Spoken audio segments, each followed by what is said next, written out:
Okay, that thing is done. And I'm here going in blind, sick, and probably with less review and more commentary because I don't know what I'm in store for because I heard people talk about this in the Stitch and Adam community, but don't know what is in store. I generally like freaking Destiny, but I can agree he can be an ass about it. Get on with it. You're probably right on that. Don't want to exactly get that wrong. I'm just sort of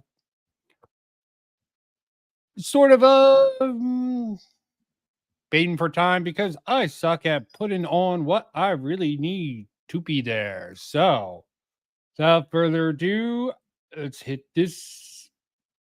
the debate up or whatever you want to call with that. And add to stage, and here we go. Gonna put myself in the corner and see what I think of this. Adam was talking that he was angry in the tweet about the calling us conservative. Moderator, please get our debate started. Yes, thank you. Welcome everybody to my second panel, Cherry Pick Podcast.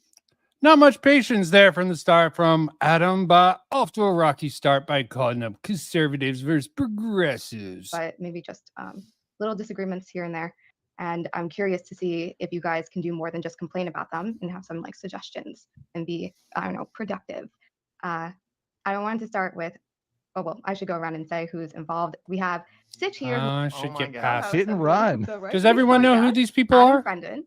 Both of them run a show. It's comedy-based, and they also are producing their own comedy-based commentary, political in nature. Hey, thank you for mentioning that. Nice. And then we also have Destiny, the omniliberal. He's a part-time streamer, fortunate enough to be able to fit Chaeiry us sucks into at his this, schedule. doesn't she? And I don't know. Just don't care. Pondering politics, also part-time streamer. I do want to start though with Adam and Sitch to really explain what right-wing podcast hosts are. Where did that start? Well, look, we don't have a right-wing podcast. We're often characterized as right-wingers, I think wrongly by people on the left. I think people on the left, they have this stereotype for right-wingers that all right-wingers are greedy racists. And if you don't believe that, then you aren't truly not a on good the left. start, man. And also, when they call you right-wing, that's really what they're doing. They're calling you a greedy racist. So I think a good place to start this discussion is probably to ask everyone, do you think all or even most right-wingers are greedy racists? We'll see how this starts. Yeah. Okay. I don't think so. I guess we're ending the show. Thanks, Chaeiry. That was great. Yeah. You did it. Cool. I think some people will actually object to that, though, obviously. But let's see Destiny, so what he's greedy. got in Is it store the for it. I don't gripping necessarily. labels that got thrown at them? I'm not sure. I think they use this stereotype because they're super tribalistic. So they like to vilify, obviously, conservatives. I mean, they do believe like it. everybody's pretty tribalistic. Yeah. Do you think that's something that's exclusive to the left or this is the thing? Commentators? We're not. I disagree that everyone is tribalistic. Like we try not to be tribalistic, and that's one of the reasons why we kind of get this label as right-wing podcast. Yeah, fight for we don't vilify human nature there, everybody Adam. assumes that we are conservatives. Like I was going to ask, who is the conservative on this panel? Because I'm not a conservative. I'm a liberal. Yeah, so when I said everybody's like, I mean like all like political factions are kind of like that. Yeah, and I would argue that you're still tribalistic in the sense that you just caused you painted broad aspersions with a broad. Yes, they have a very niche centrist, no matter how you paint it, is just a much more broader tribal nature. Thinking you don't have tribal nature is getting into the tribal nature. Brush against the progressive left. So I think that clearly your analysis, like you have tribalistic tendencies too. No, right? I don't. None. I think there are plenty of progressives, plenty of liberals that don't use the greedy racist stereotype. So, but I do think a lot of them do. Yeah. Okay. Start off with the I stereotype. think we both agree that on the left and the right, the number one lens at which everyone looks at the world is through tribalism first. I'm not just saying that that's just the left. Obviously, the right does that just as much. But we can move on to the specifics of this topic if you want, Chaeiry. Well, I have one question with respect to this topic then. Okay. If you think that tribalism is something that's ubiquitous, it's on both sides of the aisle, and let me ask you, you said that you don't consider yourselves conservative or right-wing. Does that mean you consider yourselves left-wing, or what do you consider yourselves?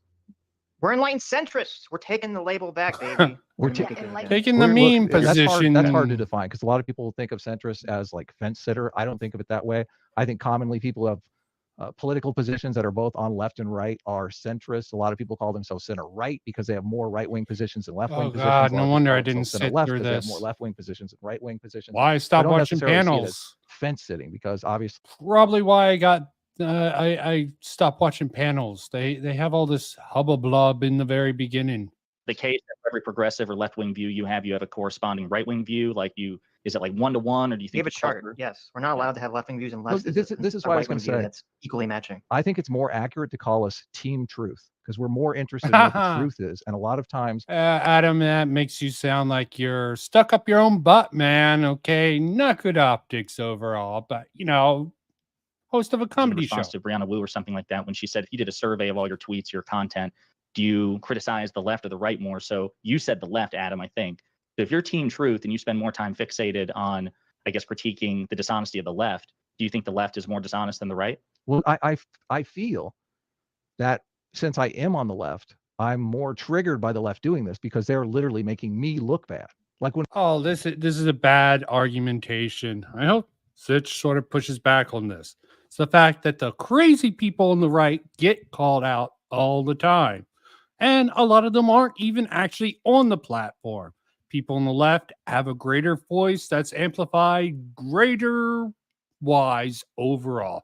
So bad start for Adam here. Not being very truthful, personally. But maybe he's riding his elephant here. when Michael Knowles does something insane, I think, oh, thank God I'm not a conservative. That guy's a lunatic. But when someone on the left does something insane, I think, oh man, this makes me look terrible. So that's why I spend more time criticizing people on the left. When Brianna Wu says something wacky on our show, it makes me think, oh, this makes the left look bad. Gotcha. Well, I'm a bit confused, honestly, because I thought you said centrist earlier, and then you said you're on the left. But, I understand that these labels can be, they're not even necessarily mutually exclusive, so I won't, pin you down on that. So if you want to go ahead, Chaeiry, with the Oh, topic. lovely. Won't pin him down. So nice about that. Okay. Adam's sort of explanation of that I don't exactly agree with, but we might be different type of centrist. I'm a radical centrist, and I'm willing to take radical views on certain topics. Considering themselves a centrist, right? And I think it's important for Adam too to have his politics, his political leanings understood and not just implied or assumed. I'm for maximizing individual freedom. That's why I consider myself a liberal. I consider liberalism as the pursuit of individual rights, trying to do this balancing act of making society cohere and giving the individual as much personal autonomy as possible. So that's kind of where my political Good leanings are. enough So to get I have into to it. examine each individual case, doing this balancing act of, is this going to be good for individuals? Okay, I'm going to agree with most of this with what's being said. You can't actually be reductive. It's funny to be reductive. This is why it's a comedy show. Sometimes being reductive is completely hilarious. As long as you know where that line is. Actually, I had a back and forth. I'm thinking about it with Sitch. I was going down memory lane about some more news and Cody Johnston about Jordan Peterson. I was the that guy. was you? That was me, was buddy. insane. Oh Yeah, my God. that was me. That was me. No. Big Cody Johnson simp. But Oh God. yeah, Oh, don't hold God. it against me. Throwing up in my mouth right now. I know. I'm surprised actually, Adam, that you didn't mention Cody Johnson in some more news in the tweet that kind of set all this off, because I imagine Johnson has to be harsher on conservatives than somebody like David Pakman. Sure. Yeah, I should edit that tweet. I don't think I can after 24 hours. David Pakman actually used to be pretty, during the Gamergate era, he gave both people on what was seen to be anti-Gamergate and Gamergate sort of a voice to speak with. He even got criticized from some people on that. There, I want some credit when you edit it. Okay, listen. Listening. Josiah does not super understand who Adam is, but Destiny, wouldn't you relate, even though it's your editor who referred to Adam and Sitch as right wing? Do you kind of relate to people just Are they just sort of getting butthurt in disguise over that Yeah, I mean, terminology? You need to for get me, over like, it. I'm less interested in the political labels. I just go by policy positions. If people accuse me of Yep. being like a conservative, whatever, I'll just say sure, and then just like talk about the issues. I think it's kind of because the political labels they don't very neatly map onto a lot of our beliefs these days. So rather than try to obsess over like who's conservative, who's liberal, who's whatever, I just say, whatever. Do you think it's easier to grow a platform from that perspective? I mean, you already have a huge platform and you grew it as a loud and proud progressive. Out loud and proud. Did I grow it as a progressive? I mean, my beliefs align with progressives, but I feel like most of my platform growth has come, I think, generally because people appreciate my independence. I think most of my major political growth has happened in that time, because I think, like, if you want to just watch a progressive, I don't know why you would watch me over, like, say, Hassan, because Hassan's going to give you better, more consistent progressive take, No, Hassan. Yeah, whether it's rent house or self-defense or we're getting into, seriously, you're labeling Hassan as a progressive. Then fuck progressives in reality, okay? If Hassan's pretty much a progressive, yeah, this is before a lot of his really out there takes with his a lot of shit out there, but progressive, oh god, painful, Destiny. You want to even compare that? Distance yourself. See, progressive, I think, has a much more odd definition than, and Destiny's trying to distance himself from it. Really weird. property rights or anti-riots or whatever that are probably going to fall outside the scope of what a lot of progressives online will advocate for. So I think it just kind of depends. But isn't that, don't you differ on those positions because the progressives are getting the facts of the situation incorrect, and you are more interested in following the facts? Yeah, but that's just explaining why then I don't know if I necessarily identify strongly as a progressive. Like, come here for progressive takes.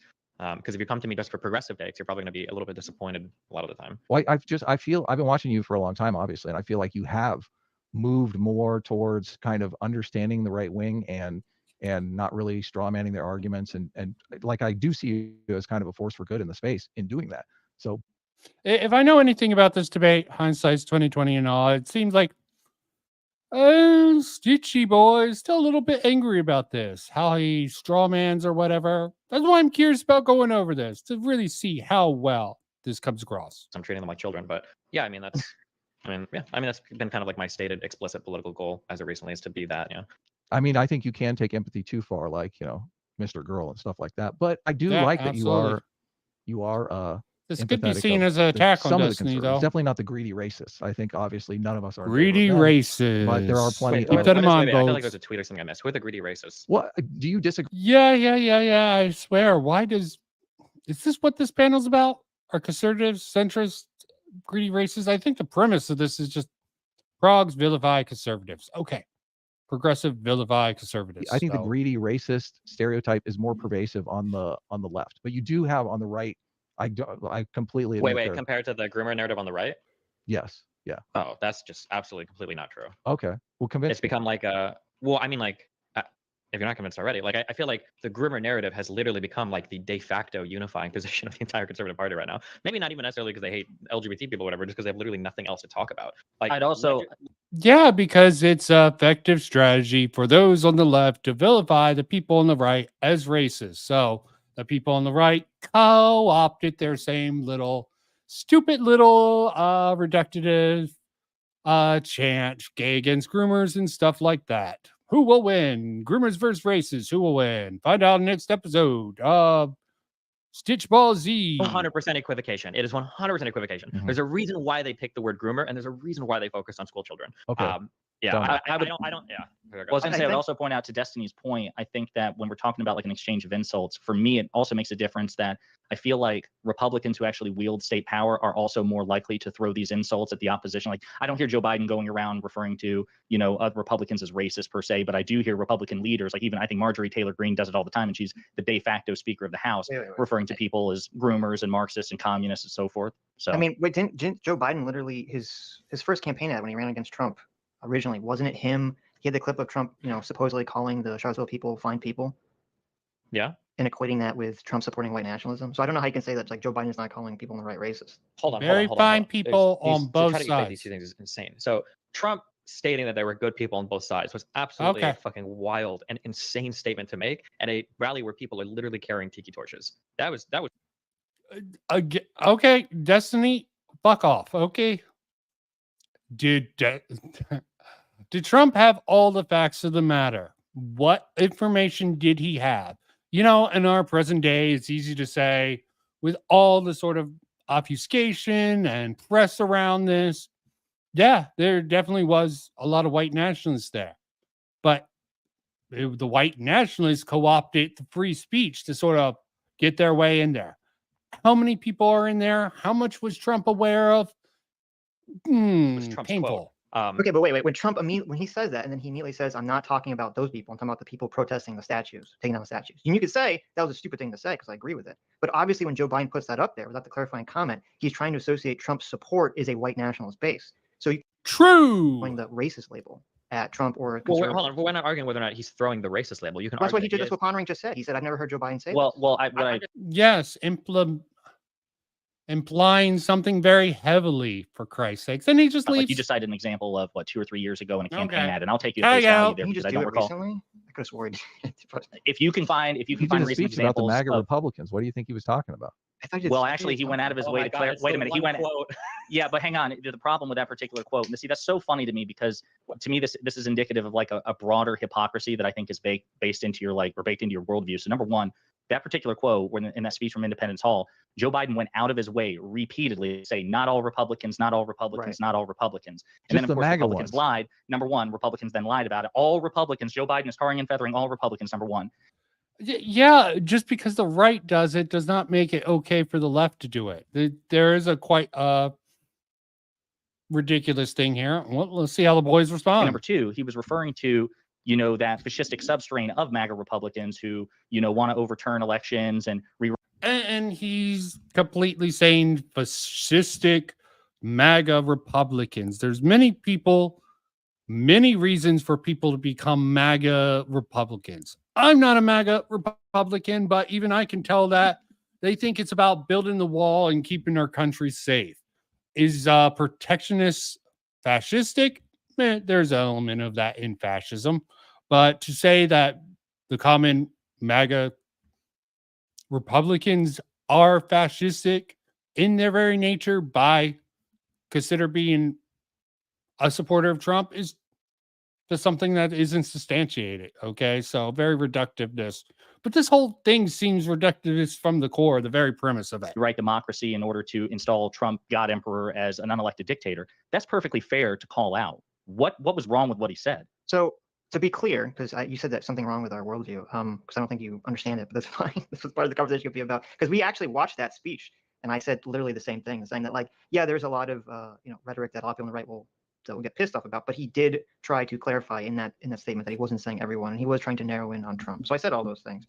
Right. So I don't disagree with that. What I disagree with is the characterization that you're kind of putting out here, which is, I agree that with Adam that originally when the groomer label came out, it was kind of like wishy-washy about what it meant. I agree that now it has completely been dominated by the accusation of sexual impropriety towards children. I am completely against using the groomer label for that reason now, and I do think it's widely overused, and I do think it's gross.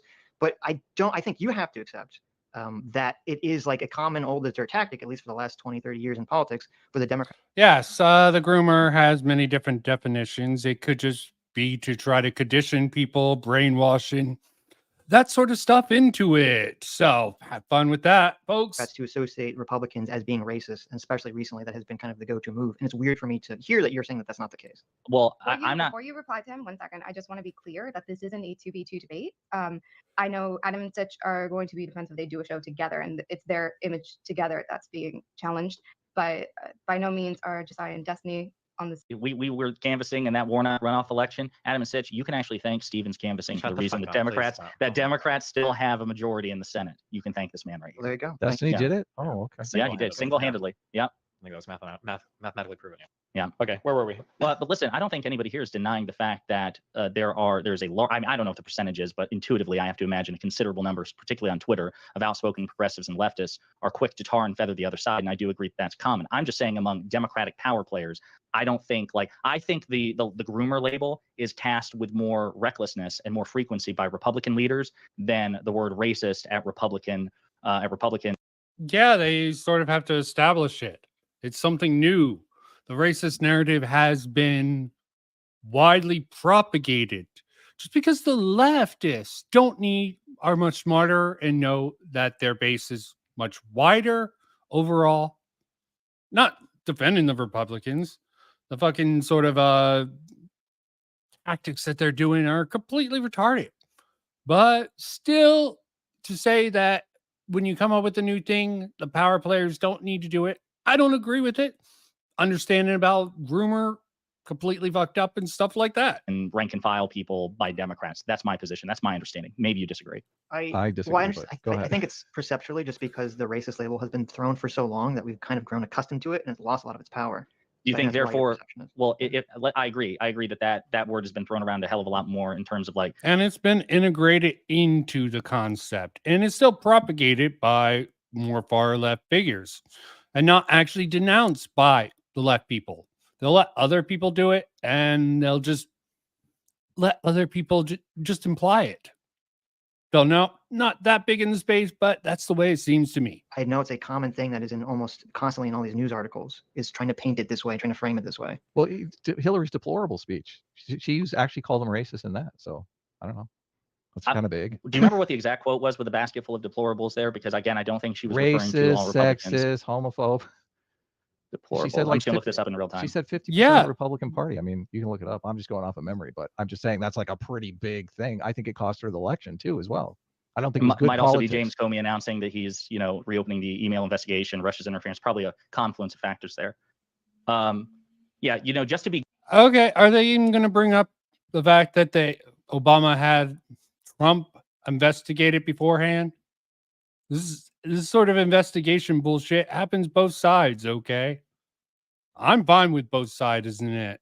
I just sort of bringing this out without a counter. Maybe they do. grossly generalistic, you could put half of Trump supporters into what I call the basket of deplorables, right? They're racist, sexist, homophobic, xenophobic, Islamophobic, you name it. Yeah, there you Okay, go. so that 50% of the Trump Of supporters. of So Trump that's supporters. 35 million people, right? 70 million people voted. That's a lot of people. Oh my God. Let me ask a question. Are you just because going to what you guys brush are that saying off? is bringing up a memory, and you can tell me if I'm wrong or not. But did Mitt Romney have a similar situation with a 47% Hell number yeah, He he did. did. Yeah, that he he referred did. to? Okay. Yeah. What did He was Romney say? Democrat when he said it. Yeah. He said something about 40, He said 40%. He was 47% using of that was the Americans don't pay lazy income and tax and are unlikely shiftless. to vote. Yeah, that was So the he wasn't lazy and interested in shiftless fighting them. stereotype Fighting of for left. Yeah, Of they people on the work with left, about right? the I don't think it was a laziness. I think he stereotypes. was Oh, I remember. articulating. I remember that and- quote okay. rather specifically. It was definitely about laziness. Yeah, people who don't want to work, people who don't want to do anything. Yeah, he basically said all of Democrats were lazy, which was also bad politics, horrible politics. Okay, so I guess just to move the conversation along, I will accept that there have been leaders on both Thank sides of the God. aisle to cast, Yeah. like, again, wide aspersions at either Don't the get political opponents of bogged the other down side by or their this. supporters. Okay, I guess They really are getting bogged down by what the leaders say. Imply, direct. Okay. Yeah. Right's going to be a lot more direct. Why? The left is going to be more subtle about it. Think about it. Okay. That does go along with a lot of the things about leftists in general. Opposed to rightoids who just come in like a battering ram, like Trump. That was thrown out against Black Republican politicians. Every single person was calling Clarence Thomas, the C word because of his position on affirmative action. I don't know how you can deny this. well, I didn't deny that. Again, I think I even said there is an outspoken contingent on the left. Yeah. Just move past it, man. Move past it, Stitch. PSA Stitch just needs to move past this. Emphatic. The word racist has been lobbed by progressives and people on the left against their political opponents for decades. Okay. Well, also fair from enough. big establishment media too, as well. Like CNN, you couldn't go 5 minutes without them making those accusations. The New York Times probably has a half dozen articles making those accusations. Like big 5-minute comment left is a wing. stretch, Adam. What's that? Okay. You can't go 5 minutes. See, I don't know if they can't nail them down on this. Is this the topic of it? Is this why this seems so weird to move off of it? I mean, I don't know where it goes. Blind, sick reading of this. Basically in favor of someone who would support neo-Nazis. So I don't know how you can't call that person a racist. Do you think there's anything? Well, real quick. Okay, so I do agree that these labels get thrown around too much, and it ends up being a little bit damaging. But I also think there's a weird game that happens where because they get thrown out too much, and because they are damaging when they're thrown out too much, people act like you can't use them ever. Like I get really triggered when people get really upset about that MAGA, the MAGA Republican. conservative thing that Biden said. It is a fact that Yeah, they really need to come back down to the actual what freaking Adam Friend was talking about in the beginning. Look at individual case and not just a broad scale. So what Destiny doing here? Fair enough. Okay. Fair enough. Don't know how he's going to spin it, but Sitch and Adam brought up several actual cases and not just the general, oh, let me look up about the deplorable thing. there is a like I hate to use this word, but there is a like fascist swell that exists under Donald Trump. But there are people that are desiring a single leader to overthrow the American like republic. Like that's undeniable. Now, Okay, examples. Let's get into actually examples of people doing that. I mean, I'm not denying it. I just like the example idea. came from Mexico. It's also true that Donald Trump is on record asking Giuliani how he can ban Muslims from entering the United States, right? I agree that these racist labels get thrown around too often, but I feel like sometimes people run a little bit too much cover for conservatives by saying they're thrown around too often. Yeah, but sort of the context around that, the sort of political atmosphere, and hate it as much as you want with Donald Trump. To build the wall was the failure of him. He didn't build the wall, but that was his platform. Saying it's necessarily protectionism is racism is just a bad equivalent. And is Destiny going to go into this? Sometimes conservatives are acting in ways that need to be called out, especially in regards to two things can be true simultaneously, and I'm sure you would both agree, I hope, and I would like to ask if you do agree with that simultaneously progressives can be at times cavalier with the word racist, and yet sometimes conservatives can be racist. Yeah. We look, we call out racist. Wait, Hold on, let me just finish. okay. We call out racist all the time. We debate racist. I fucking can't stand racist, okay? And a lot of people, you know, I feel like people will play this game like they're just joking around, and I think these people are legitimately racist. When we call them out, our audience gets upset about it. They say the same thing you're talking about, Destiny. I totally agree with you. They're like, oh, you know, you're being too harsh on them, Adam. And I'm like, it's so obvious what's going on here. They're gaslighting the shit out of me. This person's a fucking racist. So I look. Yeah, okay. I can say that, being more of a fan of these two boys opposed to Destiny. Only cat his VODs. He does too much bullshit. His reacting content is fucking lazy as all shit. But that is how it For goes. the people who are legitimately racist.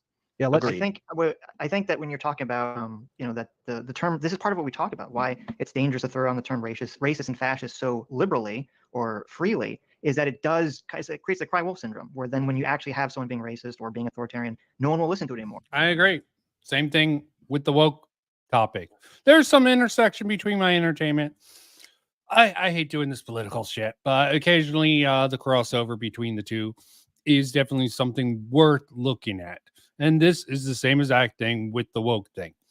Or transphobic would broadly be the bigger issue hidden upon here now. And we are afraid, and I am bothered by a lot of things that Trump did regarding trying to get the states to overthrow the slate of electors and all these things. And then I think that all this happens, and the reason that there is, or not the whole reason, but a big reason why there is this fervor behind Trump and behind this, you know, destroy all the institutions, destroy the deep state, and all this stuff, is because the overuse of these terms, the overuse of the attacks on Donald Trump. The second he became president, he was attacked for every single thing. When he had enough flaws, enough things that were realistic to attack, but if you attack him on everything, even when he doesn't deserve it, the people just lose faith. They don't believe in anything in the media. They think everything's corrupt. And that's what opens the door, in my opinion, for people to kind of turn to Donald Trump and say, hey, we do need this strong man to kind of come in here and wipe everything. Yeah, as reductive as it is, you create a perception that the media, everyone's against you. People, the cry wolf thing. You harp on Trump for everything. People are going to become desensitized, sort of like how racist and transphobia gets thrown around. People are going to ignore when Trump is doing actual pragmatic things and be like, oh, they're just twisting the narrative here. Everything out because nothing can be trusted at all. Yeah, I don't think we disagree with it. But we also have to be able to call them out, like, when it happens. And also to say that that's not justified. When we might be able to understand the reactions of some people in Trump's orbit, it certainly doesn't excuse it. Oh, they were mean to Trump, therefore it justifies his attempts to overturn the election. There's a chasm between these two things, yeah, but which needs to be called out. It's interesting that, and I don't know if you're accusing me of this or you're just pointing it out, that whenever I say what I just said, people turn to the justification thing. I'm not saying anything's justified. I'm just explaining like the process of which this happens descriptively. It's obviously not justified. Sure. Well, okay. Well, full disclosure, and this goes back to, I guess, again, the tweet, which was, you know, at least on paper, you know, the predicate for this conversation. When it was brought to my attention, I remember when Chaeiry sent me the tweet and asked for my take on it, I was like, I'm really not married to the idea of just demonizing conservative voters for a few reasons. Number one, I'm not entirely sure it's efficacious. And number two, I was born in a red rural state. I grew up in a red rural state. I would say 60 to 70. Okay, he's going to lay out his whole sort of life story, how you can understand and sympathize with conservatives. Yeah, you know, there's problems with them. Yes. Not understanding who you're talking to. Is shitty. If you look at the poorest, least educated, most federally dependent states in this country, 9 out of 10 of them virtually are Republican led. So I don't think it's right to just say if you're conservative or if you vote Republican, you're an ontologically evil piece of shit or anything like that. But I also think it just depends on delusional. who you're. Well, It's sure, in part. I mean, opportunity you to are painting a reinforce- picture of someone who's second, Adam. delusional. So, but go ahead. I'll let you, Adam, I'll let you pick it up, but I just want for everybody listening in to be able to hear the tweet that brought us together. So this Sure. was tweeted from Adam's account. Oh, and he I said- brought it up. Yeah, I was Ooh, let gonna Adam say- read it. Adam, read it. Oh, do you want to No, read it, no, Adam? Yeah, go read ahead, Chaeiry. Come on. Yeah, Okay. Read Yeah, the you're better. tweet. The Read the tweet. It's ironic that most of the political pundits who want big, big change, like Hassan Vosh, Majority Report, David Pakman, spend all day vilifying the people they will have to win over to achieve that change. You can't get big things done without the support of conservative voters. If you really want things like higher wages for the working class or universal healthcare, it's dumb to demonize conservative voters just so you can grow a progressive platform. Stop actively criticizing Wall Street for its fixation on short-term gains while you do the exact same thing with your own social media accounts. Oh man, Go ahead, Adam. What a that's great amazing. tweet. Who wrote that? That's Oh, I have a God. tear in my eye. Okay. So Solid enough. It sounds like you agree with that because you're saying it's not effective. Sounds like Adam's just, you got to win over the opposition. I can't disagree. Again, overlap. You don't want to vilify people or mock them too harshly. A little good nature, fun stuff there, but don't want to completely ostracize the people you should be convincing, especially the people in the middle. Because we have respect for them. Everything that you said comes off as conservatives are childish, stupid, naive, delusional people who constantly vote against their own interests. It's like what's the problem with Kansas movie just downloaded from your brain right into this live stream, and everyone could pick up on it. Everyone was like, this guy doesn't understand me. You know what's hilarious about that? What's Adam doing I here? guess the first thing I'd want you to do is tell me, what am I wrong about, number one? But number two, there again, this goes to the strange double standard. No. This is a mistake. What is he wrong about? What is Adam wrong about? They're really taking this in a weird direction. What is Adam wrong about? That should be the focus here.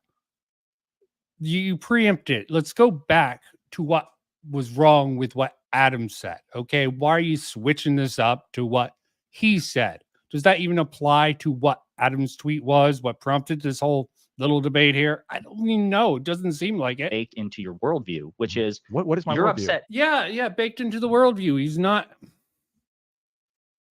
whoever this dude is. I don't even know. It's sort of just going into it.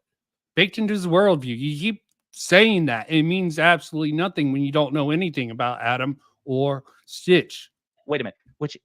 Let me finish. So you're seemingly outraged that I pointed out the fact that most of the poorest, least educated, least healthy, most federally dependent states in this country are led by Republicans, which is a fact.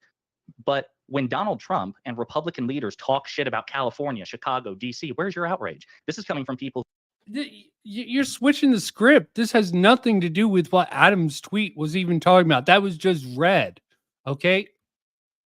They shouldn't let this go. Okay. We'll who see. actually have power. It's almost like Republicans get a blank check to demonize every progressive, every Democrat, blue cities, blue states. They're all shitholes. People are fleeing from them, whatever. And we just skip over that. It's almost like baked into the price of politics. Like Yeah. Republicans shouldn't do it. Should be a standard. Okay. Obviously, Adam isn't looking at this. Okay. So I wouldn't actually even go along with this sort of line of logic that whoever. it's okay for Republicans and their surrogates in the media to say all kinds of terrible things about not just specific Democrats, but the Democratic Party writ large. So some say, and it goes to my tweet.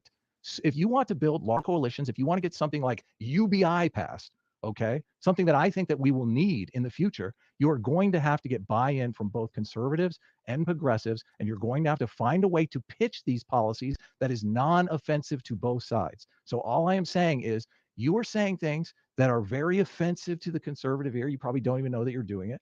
I understand that. Look, plenty of conservatives say things that are offensive to progressive ears. I understand that as well. So I'm just blown away that the fuck your critique. feelings party, that you're so worried about the fuck your feelings party.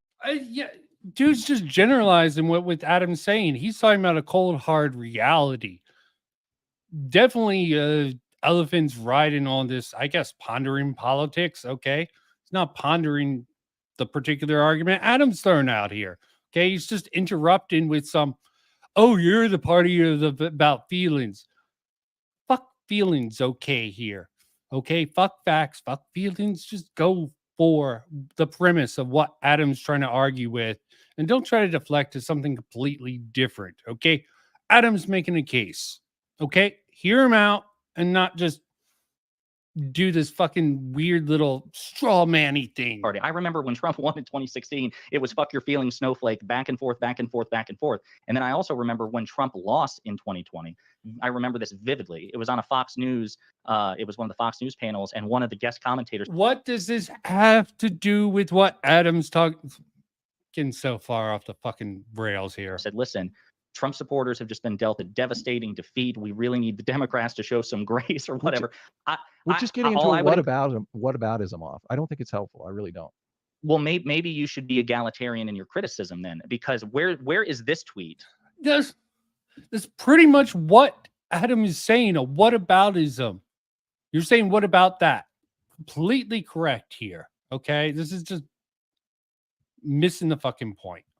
But for the right, that's where you lose me, because both sides are trying to win elections and affect policy of some kind. Now, I agree, the Republican policy. If you want me to tweet this out with Michael Knowles and it might be helpful because all the people. I'm more than happy to do it. Okay, that's like I don't understand why it's not your instinct, especially if you say that you have a right-leaning audience. Because and I am on the Wait, left. wait, I wait, already wait, said that. Wait, Look, wait. a conservative Wait, doesn't wait, give a wait. fuck about what I feel. Wait.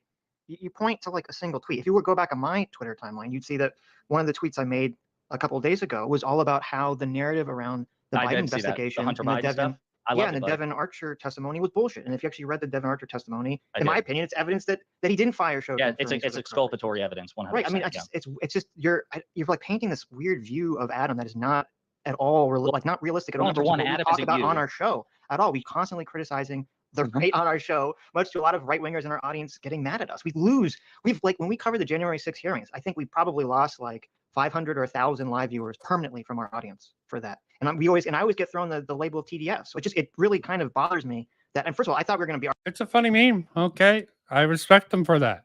Going to the truth of the matter. I really don't see the problem with this. Definitely Pondering Politics is definitely trying to shift this, and Sitch is bringing it right back. Okay, because Adam's letting himself in, getting the lead.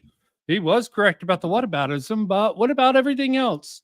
The actual point of what he was trying to say, which apparently kicked this whole thing off. Arguing something specific. I don't know why we're arguing about like Adam doesn't do enough to complain about like the right, which is not even remotely true. So there's just this weird conversation that we're having in the first place.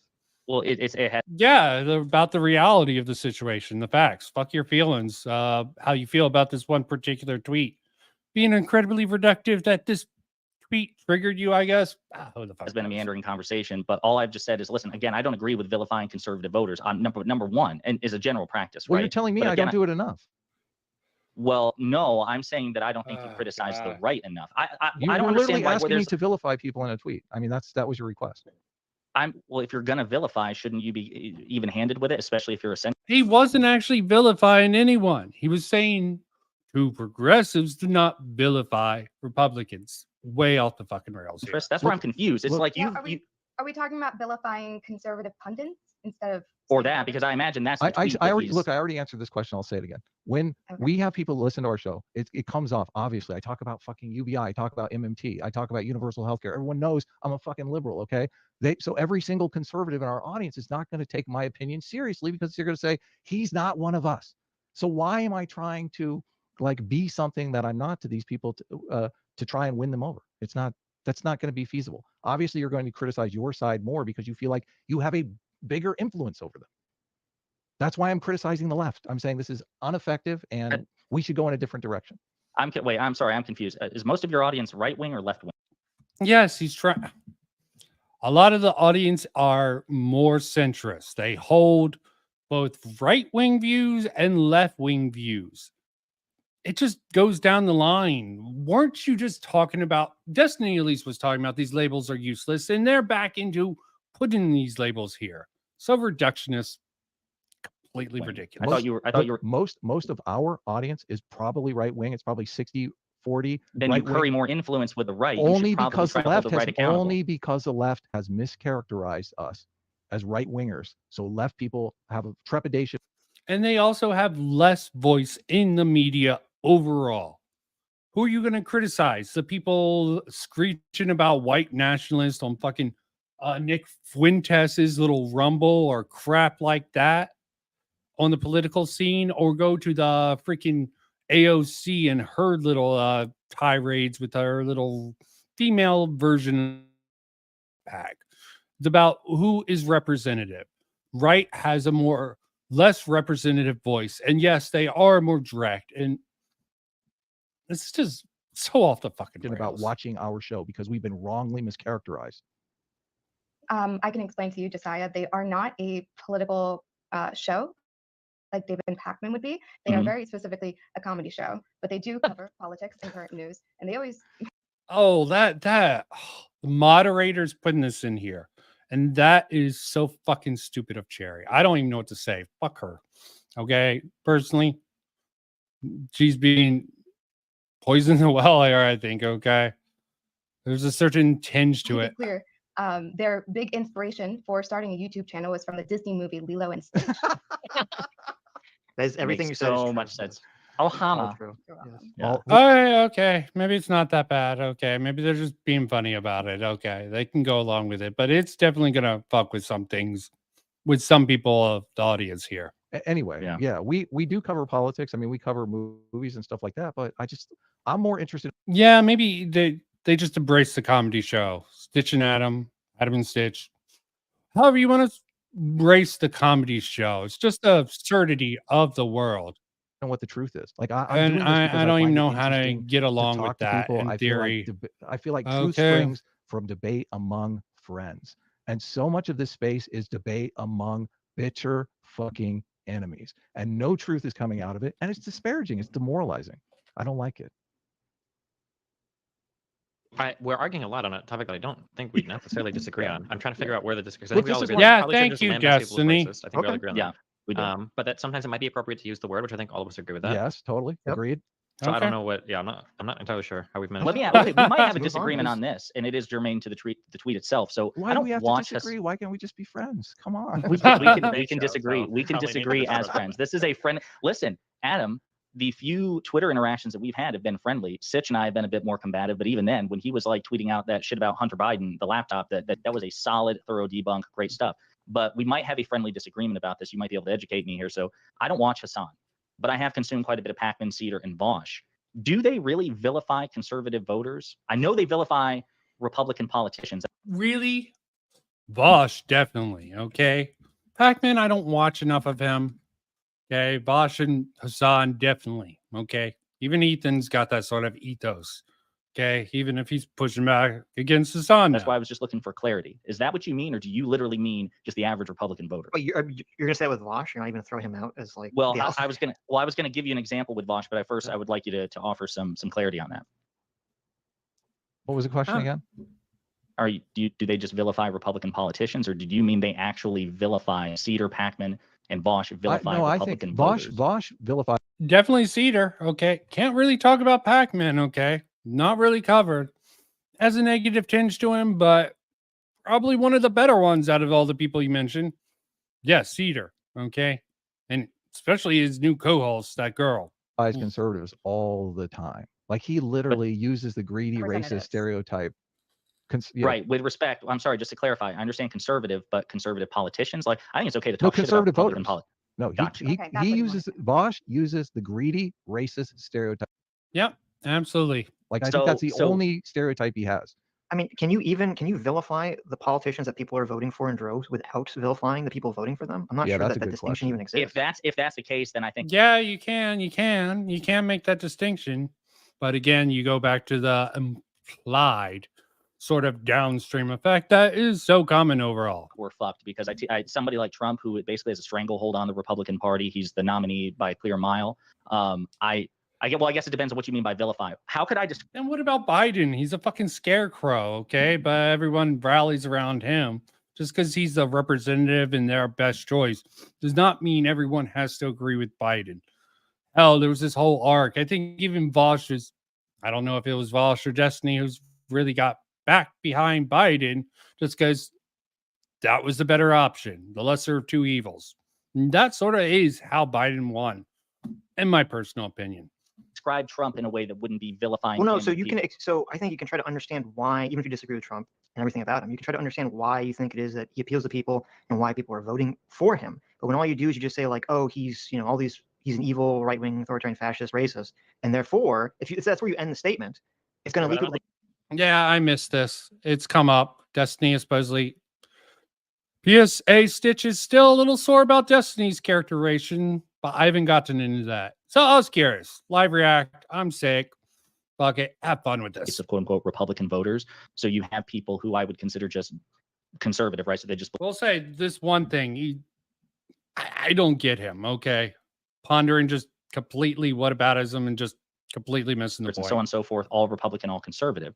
Almost feel so like they would just vote for whoever the nominee is. Almost feel like skipping to the Destiny part because Republican voter. Then I think you have a subset that I would consider part of Cult 45, you know, the MAGA cult, which it really, if it's Trump versus the GOP, they'll side with Trump.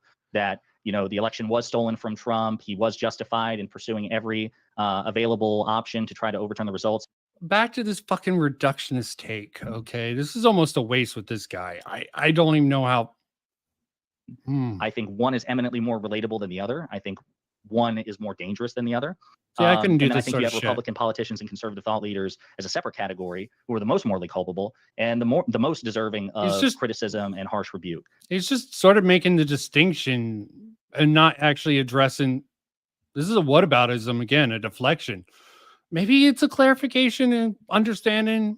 Can I call Trump for what he is in a way that to your satisfaction would not cast aspersions on those who vote for him? I think you can criticize all the policies, all the things that you think are dangerous. And I think if you or anyone, Pac-Man or Hassan or any of these people, would explain and understand why and how people on the right are motivated to vote for the things that they vote for, and the answer is not just racism or something negative, and understand where right-wing moral principles come from and where the moral foundations that make up the conservative movement in America, if they were to understand any of this, but they don't, and explain any of this, but they don't, then I don't think we'd be where we are. But I think if all you do is you sit there and you vilify right-wing politicians, then you're obviously going to say, well, oh, the people that vote for them obviously support. You know. Yeah. A homonym attack instead of attacking their ideas. Attacking the people instead of attacking their ideas. You don't need to attack the people. You need to attack their ideas. And someone like Trump, if you attack his ideas and not his character, he'll be more receptive to it. But no, whole character attack on him just keeps going on, and look at that dumb face he has. You know, these policies. It's like he's not even understanding this. I don't think I'm not entirely sure, and Stephen, feel free to jump in anytime. I'm not entirely sure that tracks because I don't think Republicans, even as a party, are particularly like policy motivated these days. Number one. Yeah, you don't think, okay, I don't care what you think. What is true? You keep on flipping flopping between your personal opinion and what is fact, and aspersion the Republicans for that. One.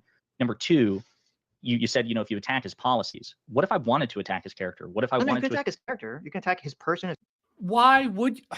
Okay, this should not actually concede fucking here. Okay, you can attack his character. It's just not politically viable. What? Characters, policies, whatever. That's not what I'm saying. How on earth can you attack somebody's character, person, and policies without it feeling like you're demonizing or vilifying them? Yeah, that's why I'm confused. No. You can vilify and talk about these politicians all you want. Okay. What I'm saying is that if all you do is talk about how all these politicians on one side, if all you do is talk about all the politicians on the right are racist, or all you do is talk about how all the politicians on the left are socialist groomers. Okay. Okay. Yeah. He's got a point here. Let's see the counterpoint. Because if you character attack, policy attack, blah, blah, blah. You don't actually explore why it is that left-wing voters are voting for who they vote for, or why right-wing voters are voting for who they vote for. Obviously, you're going to be saying that the people voting for them are in favor of either racism or grooming, right? I mean, you would acknowledge that, like when someone on the right talks about how all these left-wing politicians are groomers, what does that say about the people? Yeah, no, smart plan. Going back to that same point. What came up earlier and got dismissed, and we're coming back to it. For those politicians. I suppose you could read an implication there that the supporters are themselves. You suppose? I mean, I would. Well, I'm just imagining. I don't know of any commentator who does this anywhere that when they offer a critique of a particular politician, they follow it up with an equal amount of time devoted to why these supporters It doesn't have to be so like. It doesn't have to be this equal. Like I have a chart. So like, okay, everything has to be perfectly balanced. All I'm saying is that if all you cover is these are right-wing politicians, they're all bad, they're all racist. Or if all you do is cover left-wing politicians and say, wait. Oh, yeah, I want to get to this. Vosh literally says that violence would require taking the country back from Republicans. This mentality isn't exclusive to Trump supporters. What an absolute brain dead take. Thank you. Twitter sucks. Wait. Let me just finish. If you cover, why do we keep doing this? because Destiny, you keep saying you don't disagree with it, and I feel like you don't. But Pondering does. He does not share your opinion. Wait, Pondering, do you think that we should call all conservatives like racist and No. That's not no. That's not the argument. Pondering asked, how can you? He said, are these people, are Hassan and David Packman and Vosh, really vilifying the voter base? Or they? Yeah. He's sort of shifting the goalpost all over the fucking place. It's really frustrating. I don't know why they're not moving past this point. I'm not saying Sitch and Adam are actually helping move this conversation along to a place where it actually is productive, but what Pondering politics is doing is just so much worse. Only vilifying the politicians. And I'm saying if all you do is talk about how these politicians are evil all day, obviously that's going to have implications in the viewer's mind about the people voting for them. Would you agree? Yes. Okay. Absolutely true. It's an optics game. They're talking about what Adam's talking about, what Sitch is talking about. It's optics. Okay. Divorce it from the actual politicians. Just think about how it comes across to the general public. That is the argument. And they are not addressing this. You disagree with that, Destiny? If you vilify the politicians all day, does it make the people think that you don't like the people themselves? That are voting for these politicians. It really is going to come down to the word vilify. That's doing a lot of heavy lifting here. What do you mean by vilify? If you're going to say all these Republican politicians are racist authoritarians, or all these left-wing politicians are socialist groomers, and that's all and that's like the primary focus of your channel, is that not going to lead the audiences watching these channels to think, well, the people voting for these politicians must support the racism or they must support the grooming? I mean, to some extent, but like you have to some extent, and you got to clarify things. It's not about it. Okay. Vosh tries to walk that thin line I've seen, but that's a wink, wink, nudge, nudge from what I've seen. Maybe I haven't watched enough Vosh. Maybe he's changed. I just don't know how you can say this. Sam Cedar also, especially with his female sidekick, again, really bad. Even Destiny had a fight with her going into Washington with this shit. So I don't know. Maybe Destiny's just, I don't even know. Let me listen to Destiny. Fundamental disagreements with these other politicians. Of course, you're going to have fundamental disagreements with the voter base as well. Like, there's not a way to get around that. Like, no, Trump is a fascist. If you support him, you are supporting a fascist. Like, I'll try to explain that as empathetically as I can, but to water that down or to take away from that message is necessarily like devaluing or, I guess, missing the point of what I'm trying to say. Like, what if they don't agree with the fascist sentiment? Okay, there is definitely some really pragmatic stuff with what Trump sort of pushes along, and different people are going to view that differently. Again, shifting the goalpost to the people. We're talking about the optics, and they keep on moving away from the sort of optical argument that was really in Adam's tweet. It can't be that, like, when we go to the voting box, it can't be that, like, everybody's choice is equal and we can all do what we want to do and everybody loves each other. Like, you can be empathetic towards a person's position. I understand why you support a fascist. Okay, so you disagree with Pondering. You think that they are vilifying the voters. You just think that's fine because you. I think we're getting hung up. What does the word vilify mean? Well, I think if you're going to call everyone voting for Trump a fascist. No, I said they support a fascist. Is that vilifying? If that's vilifying, then fine, I guess. But then all of politics is based around vilifying. Like, they're literal villains, right? Your political opponents, to some extent, are villains. They oppose you in your political process. So yeah, Destiny is going with the power politics position. The leftists, reality doesn't matter. The general voter base opinions don't even fucking matter. This is just so fucking ridiculous that he wouldn't consider the optics of this. They are the antagonists to your protagonists. Like, yeah, I mean, do you think the people supporting Trump go in and say, I'm voting for this guy because he's a fascist? I think that's a separate question. Wait. No, do they do it because of that? No, but that's usually just because they're too uneducated to know what fascism is. If you would describe fascism in other words, yeah, I think the majority, 90% of Trump's voter base. I agree. Destiny, when he sticks on the facts and he doesn't have a combat, I just think he gets this debate brain where he has to counter what people are. In this case, he's not even they keep on getting off the actual freaking topic, which is just about the optics of how people like. Yeah, I wouldn't call Trump a fascist. You can say he has some rather hardline, stupid, fascistic things, but does that make him a fascist? No. The definition that Bosch laid out for how to prove someone's a fascist is rather bullshit. saying he has authoritarian and wild out there takes, I think that's fair enough without using a buzzword like fascist. Say, do you think it's really important that we have a really strong leader that sometimes takes the reins away from like the corrupt institutions of our government and takes the country in the direction that we really need it to go because he knows what's right for this country? I think 90% of Trump voters plus would say yes, right? You can describe fascism in other words and they vote for him, but yeah, they're not going to say I vote for I don't agree with that definition of even authoritarianism because you're not even saying like abolish the government except for the president, have the president be the sole source of power. You don't under need what to just laid abolish out. the government. You can have a puppet government. You can have a government that technically functions, but the president is allowed to tell the vice president, "Hey, I need you to overrule the vote for the presidency." Or you can have a government that has institutions, but the president is allowed to fire and replace the heads of the DOJ, the FBI, the CIA anytime they do something he doesn't like. Yeah, but how has that worked for Trump replacing these people? It has not worked out in reality, Destiny, to actually work for it. Okay, this is just completely ridiculous and missing the point to try to make the sort of fascist argument of Trump when it is not even the point of this. We're talking about conservatives and you're talking about the lead. Right. You can also trying to expand that power too, as we know that Trump is trying to do. I think if for you would ask 2024. the average Trump voter and say, do you want an authoritarian government or do you want Trump to be the sole source of power with no other branch of the government? Really, I don't think most average Trump voters would be in favor of that. Really? I think The you ones might be able to talk phrase about- that. The ones that talk about abolishing all of the executive fucking departments, the ones that talk about how corrupt Congress is. Yeah, I think they're getting off on a bad tangent. They need to pull it back to the optics of this. So I guess lost in the sauce with this. They're getting off on this. The ones that don't like, well, now they like the Supreme Court. But the ones that are all about like states' rights, whatever, I disagree. I think that if you were to present in nice enough terms the idea of like an authoritarian leader, I think most, not Republicans, most Trump supporters would absolutely go for that. Absolutely. I think you could phrase the question in such a sanitized way that would. And what's your fucking evidence for this, Destiny? Okay, you're just asserting this because you really hate Trump. Understand? There's a lot of things to hate about Trump, especially as a progressive, which you don't even really lay claim to. But hiding the ball really is disappointing. This sort of showing from here. Get more support, if not a majority support, a disturbing plurality. Yeah, depending on how you pitch it. Yeah, if you say, listen, should Trump be anointed God Emperor? Yeah, probably even most Trump supporters be like, yeah, that's kind of creepy. Do you have any But evidence of it, this, or is this just like a gut intuition? I would say it's an intuition based on literally the collective rhetoric, policies, and behaviors of What is a Donald gut J. Trump. intuition? Okay, thanks. I Well, think hold on, wait. No, You I can would call like it to a know. gut Look, I think. Wait, hold on, no. What Stop. you were That is saying. such an unbelievably dishonest question. Wait, is that a gut intuition? Yeah, I don't have every single Trump voter in front of me, and there's not polling data saying, do you support a fascist? When we talk about the gut intuitions we form in politics, those are based by the behavior of the supporters, by the behavior of the politicians, by the policies they state, by the social positions they have, and by the behavior they exhibit in office. What is the behavior that Donald Trump exhibited in office? It was that of it. No, it's not just an intuition. It's an intuition the same way that if somebody points a gun at my face, I'm intuitively going to think he's going to shoot and kill me. So yeah, it's an intuition. Not the same. But you're using it is absolutely one person the same. pointing a gun at you and the entire. What the fuck was with such a hyperbolic example? Definitely rhetorically effective. You're missing the fucking point. You're deflecting like fucking. You're deflecting so hard.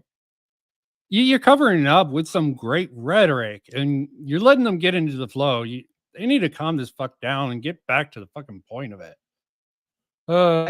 Electorate is a completely different situation. Okay? Donald J. Trump pointed a gun at the United States and said, I am going to unilaterally overthrow our election. No, he didn't. This hyperbolic example of yours is great, but not exactly helpful here. Doesn't get much more serious than that. And he has widespread support from Republicans to do it. What is it, like 70% of Republicans now think that the election wasn't even legitimate? Destiny, yeah, it's back from like in the upper 50s to low 60s. A year ago, it's back up to 70. Look, I would like some evidence. I'm just. And you're going with polling data. What polling data? Polling data has become fucked in reality. Saying it's a gut intuition, like maybe your intuition is correct. I would just like some. Okay, what kind of evidence are you looking for look, here? We constantly debate this. Wait, no, I want to answer that question. I think the term fascist is up for debate here. Okay, it really just going along with this. They need to pull this back. Okay, authoritarian, fine, but all this other shit. I want you to answer that question. What kind of evidence do you want? Well, no, we debate all the time whether or not we're teetering on the edge of fascism. Look, I don't want to live in a.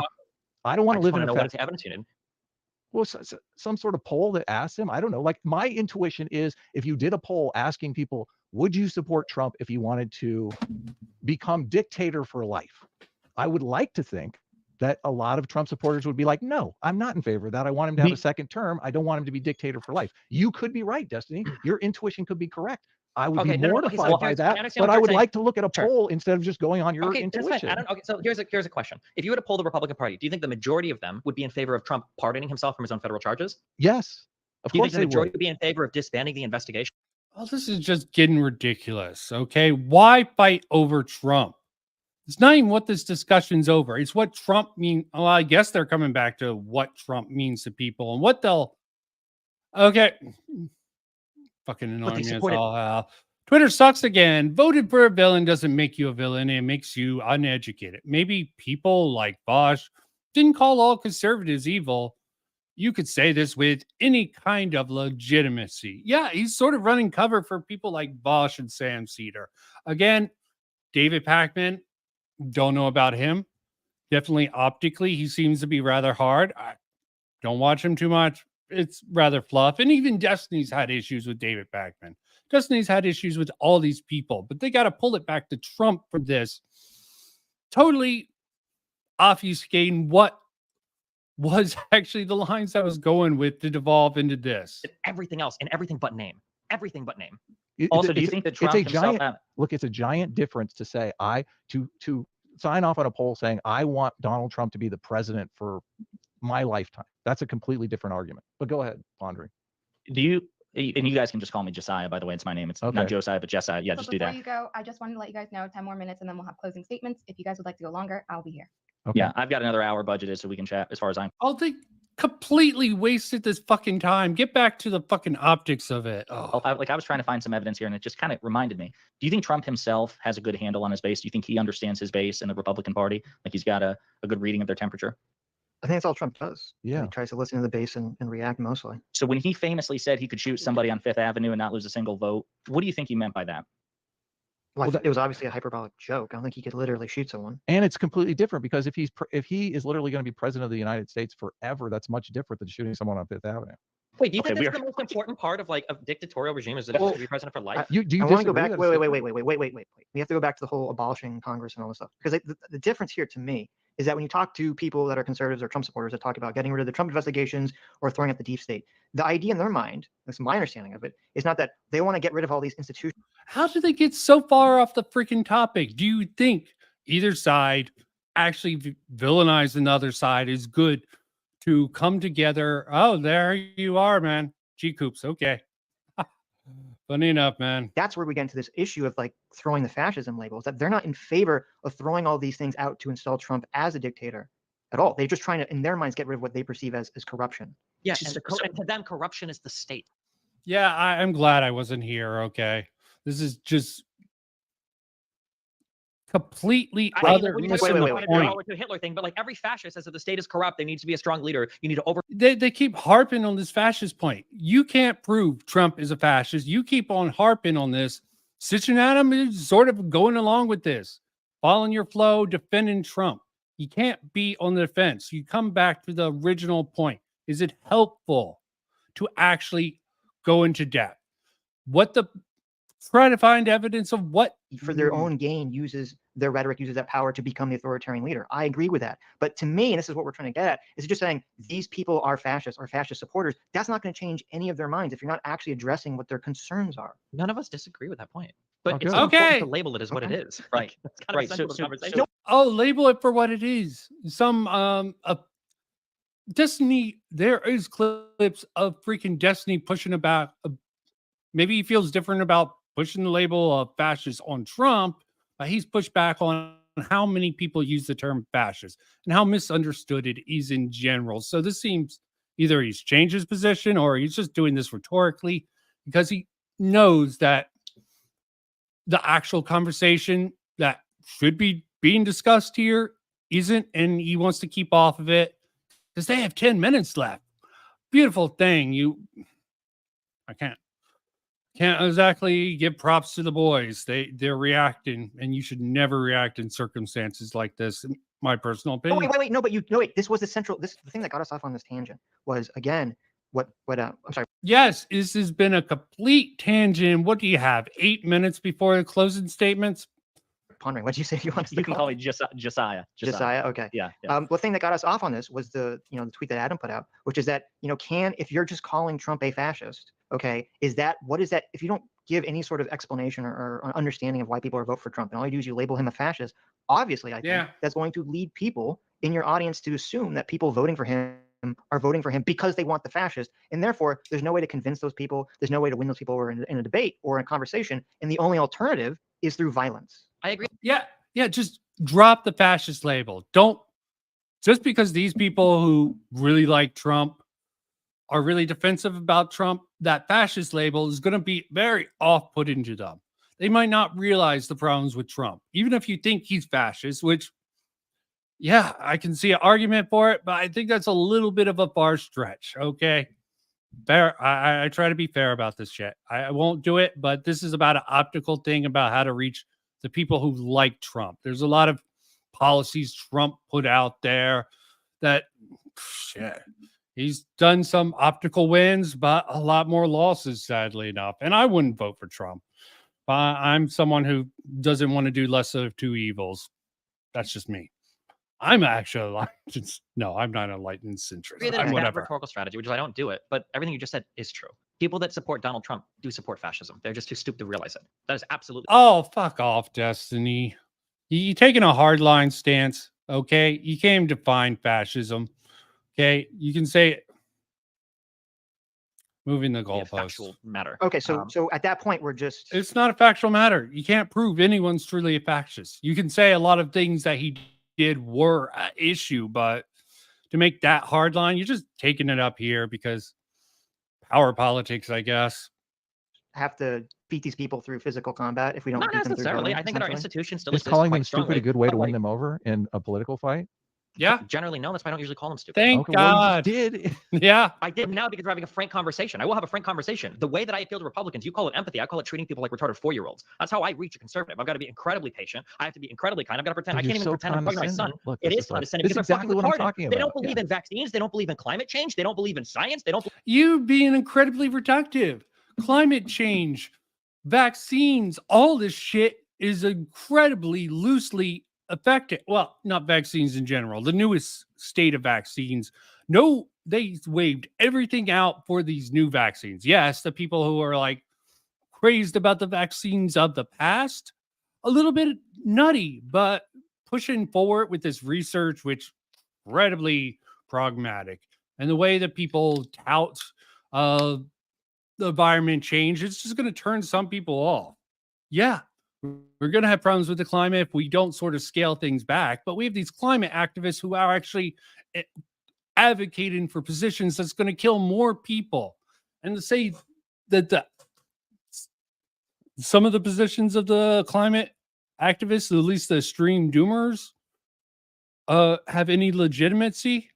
Oh, look, Greta Thunberg let someone on stage talk about the Hamas, the sort of Israel versus Palestine instead of. So, how does that come off optically? Just obfuscating here. Believe in academia. They half of them don't think we went to the fucking moon. They don't think they did the election. How the fuck else am I supposed to treat these people? Yeah, of course. Yeah, he's being incredibly reductive and not actually.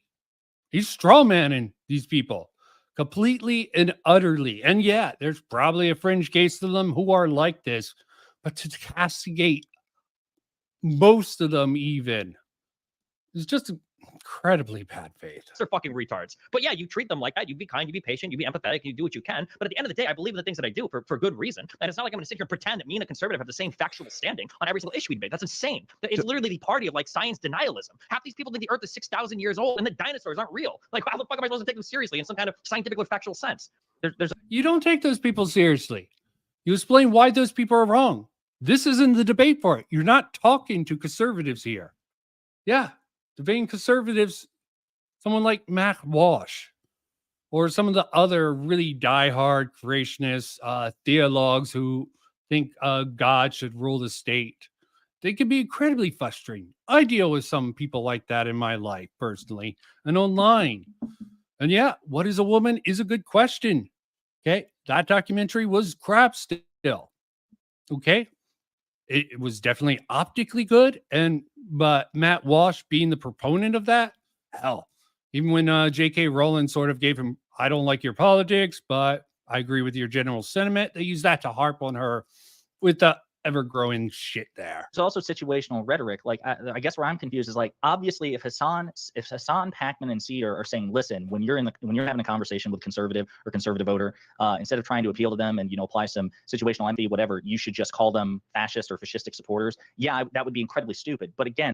And what about cultivating your fan base that these are? Like Destiny is sort of going with here. Okay, it's incredibly reductive, and if you're not correct on this assessment, you're going to lose a lot of them because they'll be like, I don't know anyone like this. I voted for Trump. I can understand why people can see him this way, but things were incredibly unfair to him, and that can be proven. And just because some of the shit, and it's about situational rhetoric. These people are also speaking to an audience much like yourself, right?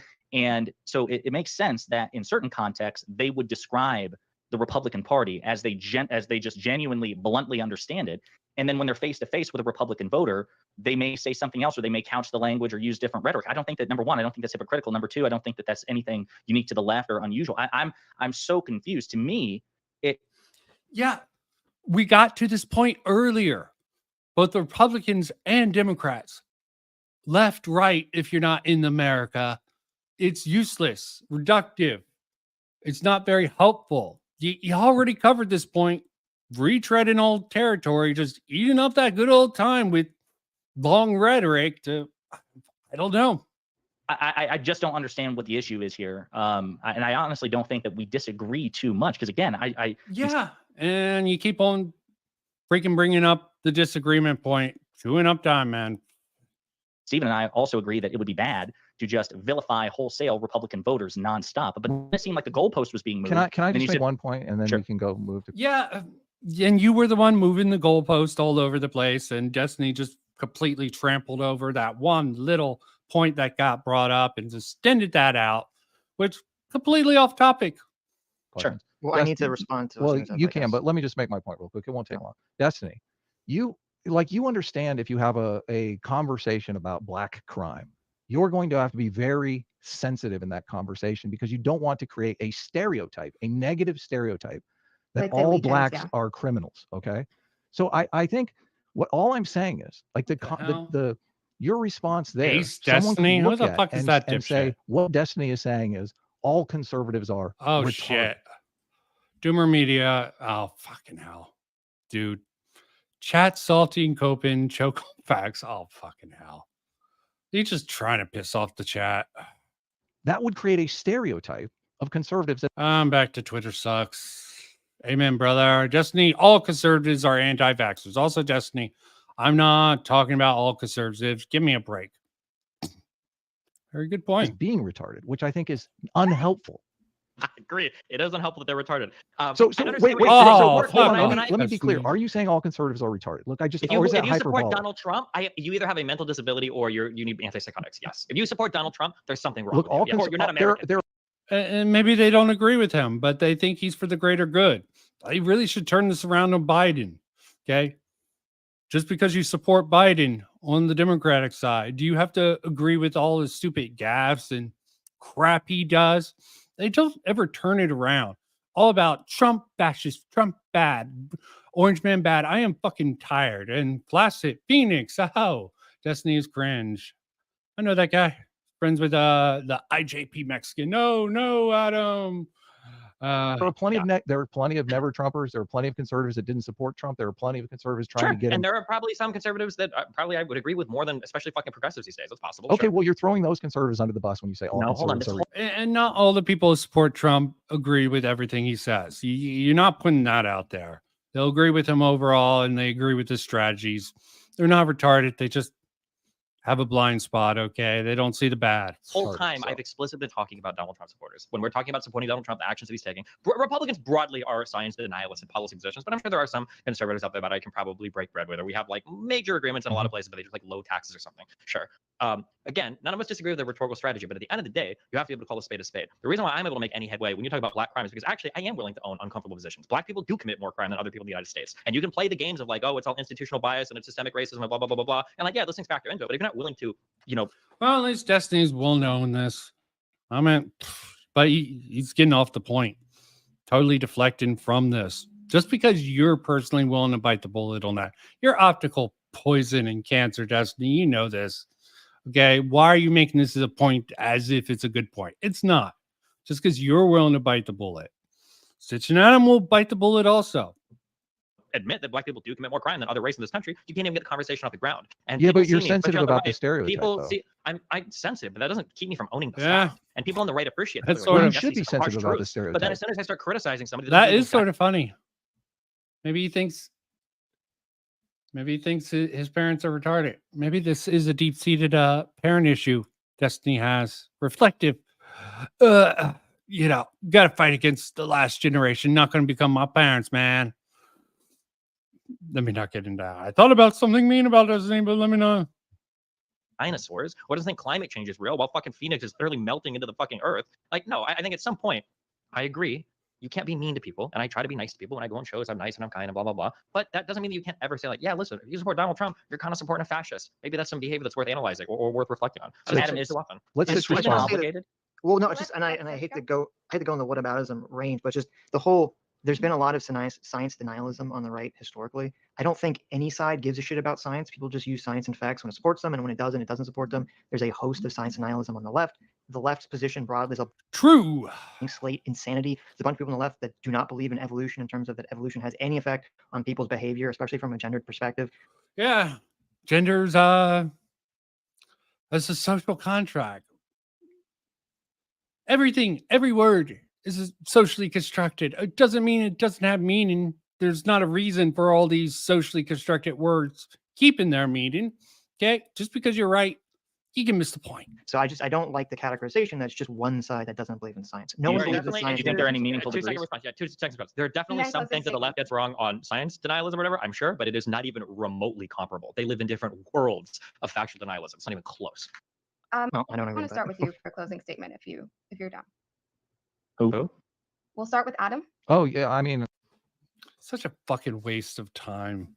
How long was that? An hour? They really spend just an hour on this. Maybe they go really into this. Maybe there's something to get out of this. I don't really. Closing I, statement and shout. I didn't prepare a closing statement. I just, Destiny, it would be super Freestyle, cool. baby. Destiny, it'd be super cool if like you didn't call us a right-wing podcast. We're not a right-wing podcast. I believe in self-ID when it comes to your political orientation. Oh God, Adam's being such a fucking. And look at that. You missed the shit-eating grin from freaking Destiny. He knows he's fucking being a troll there. Just like your sexual orientation. I think people should be able to pick it for themselves. So I'll just end it there. Oh, why is Adam going with such a retarded meme sort of? Okay. Who's next? Chaeiry? Josiah. Cool. Guys, it was nice talking to you guys. Adam and Sitch, you are my favorite right-wing podcast. The conversation was a bit meandering because I feel like politics, it's so complicated. No, you fucking just wasted all your time harping on Trump. I'm tired of hearing about Trump. Okay. You had to just come back to that Trump shit. Maybe politically, that's what you need to do. Okay. But it does nothing for the reach across the aisle and to reduce it to just Trump is bad. All MAGA are idiots and retards. We could probably have a gazillion conversations because there's just so much unpacked there.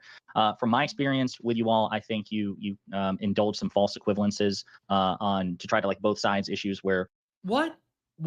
Would give fucking some examples. You can't just. Okay. Yeah. Annoying. Yeah. Why do you think this?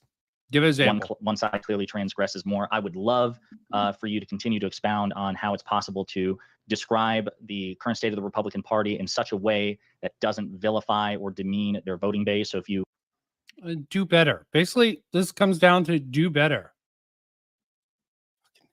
Who? Destiny. Yeah, I don't actually think you guys are a right-wing show. If I had to guess, was this like a recent label, like within the past month that happened? I don't think you've been actually very good about it. I think August, your editor, uploaded something calling us a right-wing podcast, and it could have been totally an innocent mistake. So My guess is Eh. going to be if he did it, it was It probably could be because for the everybody memes. was saying that that Anna Kasparian won on a right-wing podcast. Was that the no, episode this that I was covered? this was long before the Anna Kasparian thing. But obviously, everyone Oh, wants then to I have call no Anna idea what you said. Kasparian a right-winger now. So I mean, Yeah, I don't obviously, know why I said that. He fucked up. but that's okay. Thank you for acknowledging it. So, and I do like Oh, we cover a God. lot of your stuff, Destiny, because I mean, I really like the direction you're going. So a lot of Yeah. this stuff here, I think we could talk about more. I think you're wrong about half of it, but Yeah, get off the fucking And, Trump Is thing. that your finishing statement? So, Destiny? no, It's just oh, dragging things yeah. down. That is my finishing statement. Okay, great. And Sitch. Well, personally, I'm not. I know Adam's more interested in this. I am literally not interested at all, and I don't really care when people call us right wing that much. I don't really Yeah, like to go into as you these shouldn't. conversations where me and Adam are supposed It's to be funny. like the defenders of conservatives because we're not conservatives. So it puts us in this really bizarre position. I just think that, I mean, this came up and I thought Yeah, they just feel like they need to steel man the other side, and they will steel man leftists, and they have a lot of leftists on to dispel the bullshit from the real shit. And as much as I hate to say, there are some leftists who really have good intent and have some decent ideas. Yeah, we're not that. but this conversation was kind of based around, part of our conversation with Sam Cedar, where I was talking about how he was misinterpreting, an anti-CRT bill to basically throw this label at the state of Oklahoma. Absolutely. Also, Jimmy Dore, the sort of talk about Russia with Jimmy Dore. Okay. As much as the left doesn't want to claim it, Jimmy Dore is still left. So is Russell Brand. Weird. Maybe it's horseshoe theory. I don't know. 5 minutes behind. Thank you, Destiny, for that unhinged tribal rant. My instincts is that you were MSN simped throughout the route, but nice to know you're. Wow.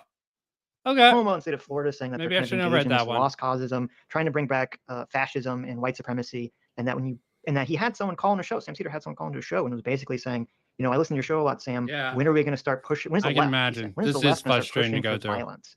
And I think that this kind of rhetoric that we see from these people on both the left and the right is essentially dangerous, and it is pushing people into these realms of advocating for violence. And to me, I think that we should all be trying to calm down and stamp down on that violent rhetoric. Wonderful. Yeah. I want to respect everyone's time, and I want to be able to accommodate for anybody who only planned for a 1-hour panel. So you are free to go. For anybody who is also going to dip, our show tomorrow is just going to be a one-on-one conversation that is not a debate, but might be a debate between Destiny and the comedian Vito. What are you guys talking Wow. about? Yeah, what's the debate? It's not a debate. It's just I don't only want to host debates. I kind of the fire that Vito. My chat will lose our minds if I don't. They all want you to know Here we that go. Joe Biden specifically said that the Republicans are going to put you back in the chains. Okay. Oh, was that during? Oh. Yeah, I think 2012 when he was up against Mitt Romney. I do No. remember that. This was recently, wasn't it? I thought it. I'm pretty sure the chains. They're going to put you back in chains, y'all. Was during the 2012 election. I don't know. Put you. I feel like it must have been because if he would have said this recently, I feel like I would have been hearing about. Yeah, some why other fucking advocate for stuff. Oh, you're chat? right. Yeah, it wasn't 2012. Sitch. So I guess it just gained prominence again recently. Yeah, the one thing that he said that was like he said it's not comparable, but it's kind of in the ballpark. What did he say? Something like, if you're not voting for me, you ain't black or something like that. Yes, exactly. Yes, he did say that. Great line. I think he Great meant to line. say Very that. clearly Yeah. a misspeak, There's right? a whole Like, Right. Well, I thought actually. There's a whole Ryan Long on that. Hilarious. Wait. stuff. You honestly think that he said if you don't support me, you're not black? Like you're No. gonna throw I away? interpreted. No. I'm assuming he meant it the way you said, Destiny. But I still think the implication is the same. See, I thought he was referring to, like, according to polling, he had the black vote locked up. Like, basically, if somebody's not voting for Joe Biden, somebody's voting for Donald Trump and Joe Biden, they're probably white and not black. That's what I thought he meant. No, I think it's the way Stephen. I mean, I interpret the way Stephen interpreted. Gotcha. I'm the Biden whisperer. So. Is There you the go. way Stephen interpreted it by referring to black people who don't vote for him as like a race traitor? I mean, I think you can take that implication. Yeah. I'll leave it to Chaeiry to bring up the nice. You're Are welcome. you, what does that mean? Is Chaeiry the race trader? No, I voted for Biden. I'm black. Okay. That's good. That's good to know. You're still black. Sitch, you might be Yeah, black I'm now. gonna look that up. Oh, he said it to Charlemagne the God, apparently at the Breakfast Club. Would anyone be opposed if I allow Straighterade to join in? Go Who? for it. Bring her in, Straighterade. Aaron. I mean, You guys are can keep we talking? dipping or No, I don't know. What do you stick want to around. do? Okay. Sitch and I are like legally married, so I gotta run it by. Aw. Well, Well, my he's just right wife- off camera, isn't he? I thought I heard an echo in your mic. No. I watched a lot of your coverage recently, Adam, obviously for this, Mhm. to sort of be able to chime in with Did you some really? knowledge Oh, of nice. your positions. Yeah, it's you guys do long fucking shows. Okay, Yeah. let me tell you. That's why I'm amazed when anyone says they watch any of our content. Wait, when you say long shows, like, what are you guys averaging? I don't stream, but like, you're 9 talking like hours. I mean, we did Sometimes 12 hours longer. on Sunday, so Yeah, shit. but I did catch you saying that you sort of empathize is going to be my word, but you understand progressive pundits almost viewing conservatives as what they're doing, like a step towards fascism, especially after January 6th. But you kind of stepped away from that belief here. Is there a reason? what do you mean? Adam said this or I said this? No, Adam I did. are you talking about me saying that the progressives understanding- disparaging Trump are going to like get us more towards fascism? Like, is that what you're thinking I'm saying? I think it was in reference to viewing any sort of crisis for concern. And to like get us more towards fascism? Okay. Like, is that what Don't you're know how thinking I'm much saying? more long I'll go with this. I think I was on a phone call, so. and Is there sort of anything understanding, good well, here? if you take January 6th into consideration, I could understand if Yeah, they felt like there was was a a great fascist line. threat. Well, no, I was I tempted do. to. Look, I I do was think tempted to Sam, use the Sam Cedar- Ryan Long meme. Just play that video, but I would just laugh at that, and it wouldn't be good fair use. Barely some of this is questionable. I'm trying to do commentary or review, Okay, go ahead. and I don't know No, what I I said can that do with this. even though Trump tried to do it, no one else in a position of power went along with it. Well, I was People going to say along that with it. part The right legislators after. didn't go along with it. Yeah. I I didn't say think the just issue say isn't- riot. The scary part isn't that Trump tried to do it and institutions held. That's good. No, I listen. No. No, I it's agree. great. I'm just Yes, saying why I no, wouldn't that's what we're in characterize it favor as of. teetering on the edge of fascism. Well, but the teetering part is probably the fact that he has widespread support among the American people. Destiny, That- let yeah, me. Can I ask a supportive. question? Well, wait. To be clear, in our conversation with Sam Cedar, none of us, when he made these comments that I was responding to, where he was talking about teetering on the edge of fascism, or these are the incremental steps to fascism, none of this was about January 6th or Donald Trump. It was all about the anti-CRT bills. Yeah, it's completely ridiculous. Anti-CRT That the bills. Let's anti-CRT see what bills are sort on of the steps take to they fascism. No, that's take on this. Okay. Okay, It is good. cringe. I would Thank have you. a But that's dig kind deeper of before. the hyperbolic rhetoric that I'm talking about. Yeah, but Sam Cedar's cringe. So Oh, Okay. wow. Thank There you. you go. Thank you. Look, I have a question, Destiny. So and this is obviously my gut intuition, but I think that if the mainstream media and the news Adam, stop pundits with were the gut covering the Trump indictments just intuition. from like a neutral Okay, you keep perspective, doing and it weren't stupid thing. throwing in all of these jabs about how stupid Trump is and how Back on corrupt Trump Trump. is, which I You're think not going to win are with very Trump and true. Destiny. But I think the results of including all of those jabs and not covering it neutrally brings a lot of support to Trump that wouldn't be there if they just covered it neutrally.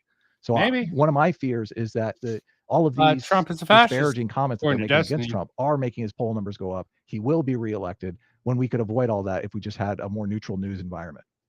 I'm That'd be not nice. entirely sure that I buy the premise that it's because of like certain asides and jabs that are made. And by the way, I would need to know who, because like obviously the mainstream news, like you've got the actual journalists, and then you have like Yeah, you go into the details, being reductionist, bad line of I need to questioning. know who's making the jabs, what kind of jabs have been made. But I think the fact that the indictments are coming are what's radicalizing Trump's base, not like snide comments made by certain journalists in the media. I disagree, obviously. So, well, you think that if like Jay Tapper offered, like he didn't smile at all, just robotically says, Donald Trump has been indicted for the second time, this time for 4 charges, conspiracy to defraud, yada yada, and then just cut to the weather or something like that, that would reduce or just eliminate the support that he's getting after the indictments? I think it would reduce it. Yeah, quite a bit. That's Well, my I'm going to intuition. ask you what you asked Steven. Okay, Adam's this stupid line of questioning, stupid answer from freaking Adam. I mean, it's not stupid on premise, but with the example that Pondering Politics is laying out, yeah, it's a stupid answer. Sorry, Adam. Earlier about I want proof because I would love to see that. Well, absolutely. I began this conversation by saying it was my gut intuition and asking you what your gut intuition was because I don't have a poll. So obviously. Oh, well, Yeah. my gut intuition, I don't know about Stevens, is just that they support him come hell or high water. And when he said I could shoot someone on Fifth Avenue and not lose a single vote, was that hyperbolic? Sure, he would probably lose a few. But I think at this point, the only vote he'd lose is if he shot a conservative. Trump could literally fuck a kid on Fifth Avenue. I don't think his voter base would not support him. I don't know if covering these indictments. could he do it and then slightly shoot him? different. So good faith, Destiny. I think he's really fucked up. That's a really fucked up example, Destiny. Way.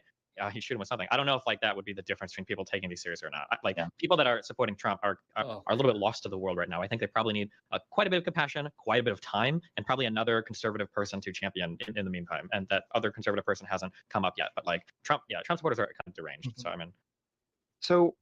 mean, As I said, it's a mistake to get back into the Trump weeds. Okay, why die on this Trump hill?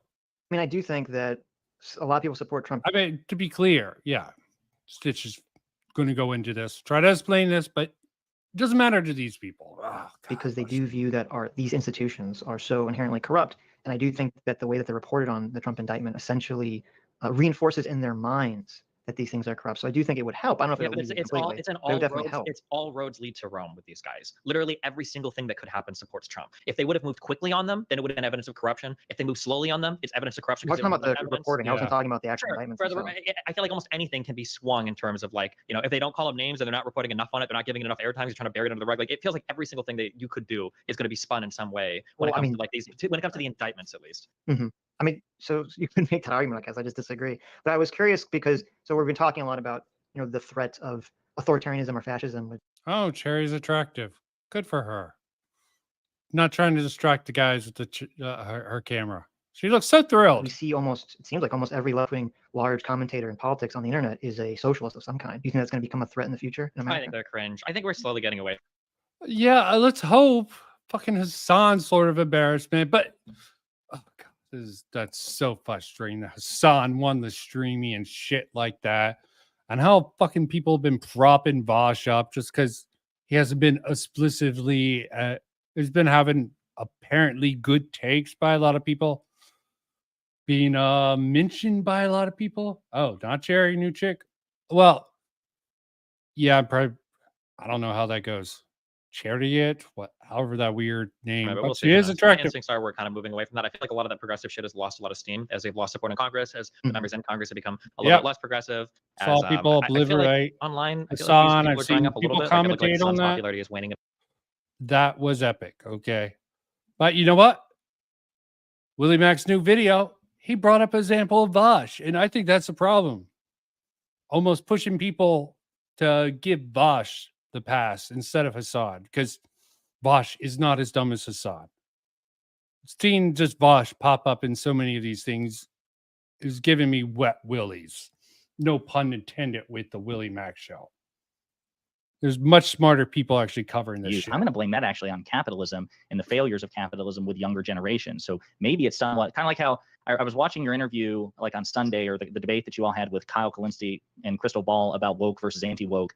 And during the conversation, you said something to the effect of, if there's like any authoritarian impulse on the anti-woke side of the debate, it's really, number one, it's a fringe reaction. And number two, it's also a reaction to the authoritarian woke. So it's kind of, you didn't say justified, but that it's understandable. You gave it a bit, you were grading it on a curve. So I'm going to do that with I'm not grading it on a If curve. socialism, I hate authoritarianism. well, hang on, let me finish the sentence. If socialism is popular now, perhaps that is the failure of capitalism and people who support capitalism to make a persuasive case to the next generation that, hey, capitalism won't fuck you over. And maybe you should expect more. I agree with you. Right. So, so first of all, I wasn't. Yeah, just because that's the argument doesn't mean it makes any sense or people should give a fuck about it. Justify anything when we're talking to Kyle Crystal. I was just explaining. Because fucked up as capitalism is, it's the only thing that's proven to work effectively. Okay? Communism. Oh, that wasn't true communism. It has never worked in long terms, where capitalism, yeah, you got problems, but it still works. And under the framework of liberalism, there's a lot of course correction you can actually work with. The process, because I agree with what you're saying. And I think part of the problem is because I always kind of credit a lot of the extremism in America starting from the housing crash and people losing faith in the system, and especially when they didn't see anyone was punished for it, and kind of losing faith in the American dream at that point. Yep, absolutely.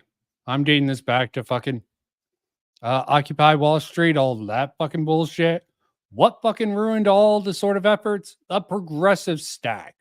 Occupy Wall Street, great push to give it to Wall Street with all this bullshit. But you give a lot of cover. What was used to give it a lot of cover? The progressive stack. And a lot of the leftist and progressive policy. So, and then obviously with socialism kind of spread, from that, and also when Bernie Sanders lost the primary and all that stuff, and all the conspiracy theories that kind of came up. See, I don't like the way they're framing this personally. Okay, maybe it's rhetorically effective, maybe it's a bias of them, bias of me, but it's the identity politics, not even the socialistic aspect. There is some elements of socialism which could be worked in with like a lot of countries that have socialistic policies, but just making socialism is really identity politics that is the real core. The sort of CRT, I don't want to throw post-structuralism, but I'll throw queer theory and post-colonialism under the bus here. A lot of the derivatives that really are more of a problem than actually the class issue, because class is a relevant issue. Just Marxism was rather dumb with his sort of reductive take on it. Around it. But the issue is that it seems like to me, the left has basically, a lot of people on the left, not broadly, a lot of people on the left have adopted this idea that capitalism can only exist in this sort of neoliberal Reaganomics format, as opposed to saying, well, let's go back to sort of this, Reagan era, 1940s through 1970s kind of. Reaganomics sucks. Okay, I will say that. Trickle down economy. Fuck. Should be trickle up economy. This is the only reason I think UBI could work in theory. I would like to see it practice, and some people are trying to make it a reality. Seen them on here because the money you give it to the lower people, it'll always trickle upwards. Trickle down, retarded concept. Sorry, trickle down Reaganomics. Oh god, Liberal capitalist economic structure where labor had significantly more power. We don't have to go full commie, essentially. Sure, but that would require getting conservatives and Republicans out of power because, of course, the period you're Well, no, talking but about. I'm just talking about the messaging. no, you don't even need to get Republicans. Cthulhu swims leftwards. The Republicans, conservatives have been being pushed left. You don't need to get rid of them. You just need them to come to a more moderate position. But what they were saying about the freaking far left getting which they sort of just got off of that.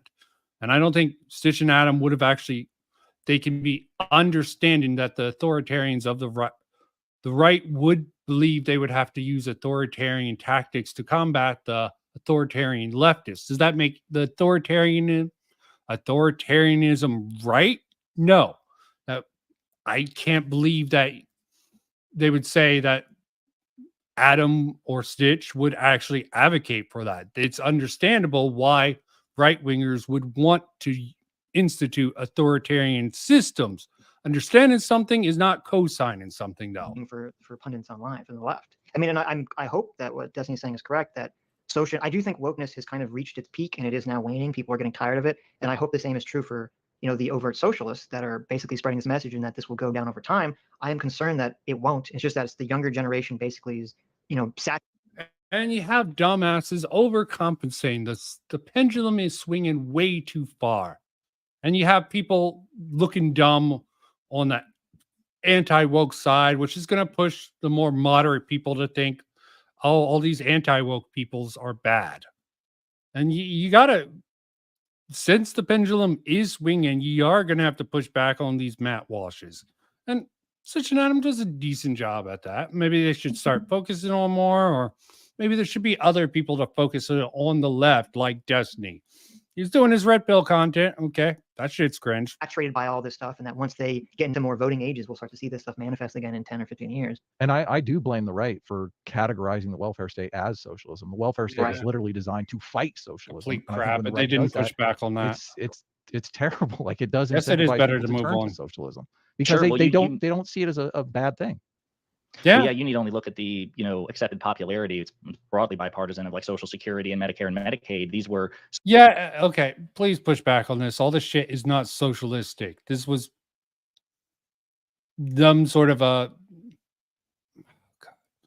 hate when people bring up these examples to say it's socialistic. No, it's for the greater good. It's for the buy-in to the nation. This is more nationalistic, frankly. With socialistic properties, they're not libertarians. Socialist programs, condemned at the time by conservatives of their age, they were passed regardless, either with enough bipartisan support or sufficient partisan support to get through the conservatives. And now, generations later, most conservatives who are on Medicare and Medicaid and benefit from Social Security are like, oh shit, that socialist stuff's pretty cool. Well, we kind of stumbled into having a big right-wing audience, and I think, frankly, reclassifying all that shit as socialistic is a bit disingenuous, okay? For the greater good of the people in the country, for the people who buy into it, because there's drawbacks and setbacks to that. And yeah, of course, the conservatives are going to push back. They're the mechanism to make sure the left does not progress too far, too stupidly into stupid ideas, which is what we're getting into. A good amount of pushback is necessary. Okay. Not all the pushback is going to be fair. Not all it's going to be smart, but the pushback is important. And saying something like climate change, the science is settled, the vaccine science is settled is bullshit. Okay. A lot of that stuff, vaccines, not necessarily bad. The new batch, climate change definitely is an issue if we let it proceed. But, putting us back into the medieval thing will probably kill a lot more people, even if it saves the earth. Possibly, maybe. Could actually not work, especially if not everyone, like China, goes along with it. Sorry, I'm going off on right now. I'm in favor of things like UBI. I think, how do I convince these people that UBI is something that would be good for the country. And they tell me their arguments against it, whatnot, and I try to dissect those arguments. But just offending them over little things is not going to get us in that direction. And I do think a lot of people on the left, they have this idea that they don't need conservative support. They can belittle them and they can achieve the things that they want to achieve politically. And I fundamentally disagree with that. Yeah. Hayden Paladin with her libertarian monarchist. A lot of the rightoids have some crazy ideas, even if I can respect some of their premise, like Sargon. Okay. A lot of criticism of Sargon because he's really anti-liberal nowadays. Not much of a liberal. Going into this sort of reactionary right shit, which Adam and Sitch pushed back. Their meme about freaking academic agent, quackademic agent is great. Okay. I don't know why they don't cover more of his stuff or shit like that. Maybe they don't want the pushback. Maybe there's a certain optical thing that they should push back on, but I don't know. There's a certain difference between optics and practical realities that sort of should be the center of this assessment. Sooner or later, this has to become an engagement of ideas by people that respect one another so we can get big things done. Adam, why do you think that I don't think you just stumbled into like a right-wing audience? Like the choices that you make with regards to like the topics that you cover are necessarily going to court that audience. Wouldn't you agree? Not necessarily, because I mean, like I said, I think we've been wrongly mischaracterized, and right-wingers have come to our audience, not, thinking we were a right-wing podcast, but then they stick around because we don't. And there's plenty of people coming to this community. I know one myself who said he was de-radicalized by Sitch and Adam. I'm not going to out that man, but yes, there are people out there thinking it's right wing, and some of them leave when it comes to them sort of pushing back on January 6th, but some of them stay. Okay, they are a centering force. Okay, why a lot of these leftist people are just radicalizing force. Not saying there isn't right wingers like that. Another thing with Sargon and people like that is they definitely can be sort of the gateway to more far-fetched rightoid ideas. Yeah, I like Sargon. He's definitely becoming illiberal. I have a friend who did something covering it. I was on his stream, Andrew Clark, and we were talking about basically how we understand why Sargon's come to his position, but he fundamentally is against the liberal philosophy because rightfully so, there is mechanisms for infiltration in liberalism to sort of be subverted. But generally there's also pushback mechanisms within it because you need a framing and freedom. And the problem with too many liberals overall, classical liberals, is they let everyone have a voice.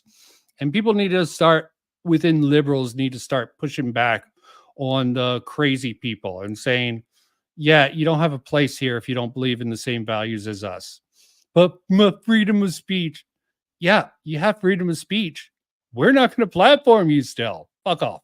Like, we're sensitive to not calling them retards all day long. So I think that makes them stick around. I'm sure, Aaron Calvin. is I'm sure. more of a woke aggressive than Josiah, so I apologize. Even more than that, Chaeiry. Don't underplay it. Well, Don't play it. Well, you should come on our Yeah, show. you all brace yourselves. Brace yourselves. Yeah. Look, we love. But well, I just get like, Adam, how are you not contributing to that polarization then? Just you're already saying that just naturally, like even if I grant you that organically you've noticed that you have attracted a right-wing audience by virtue of like your messaging, what you've covered and all of that, you're like, well, I've just happened to attract that because that's what I cover.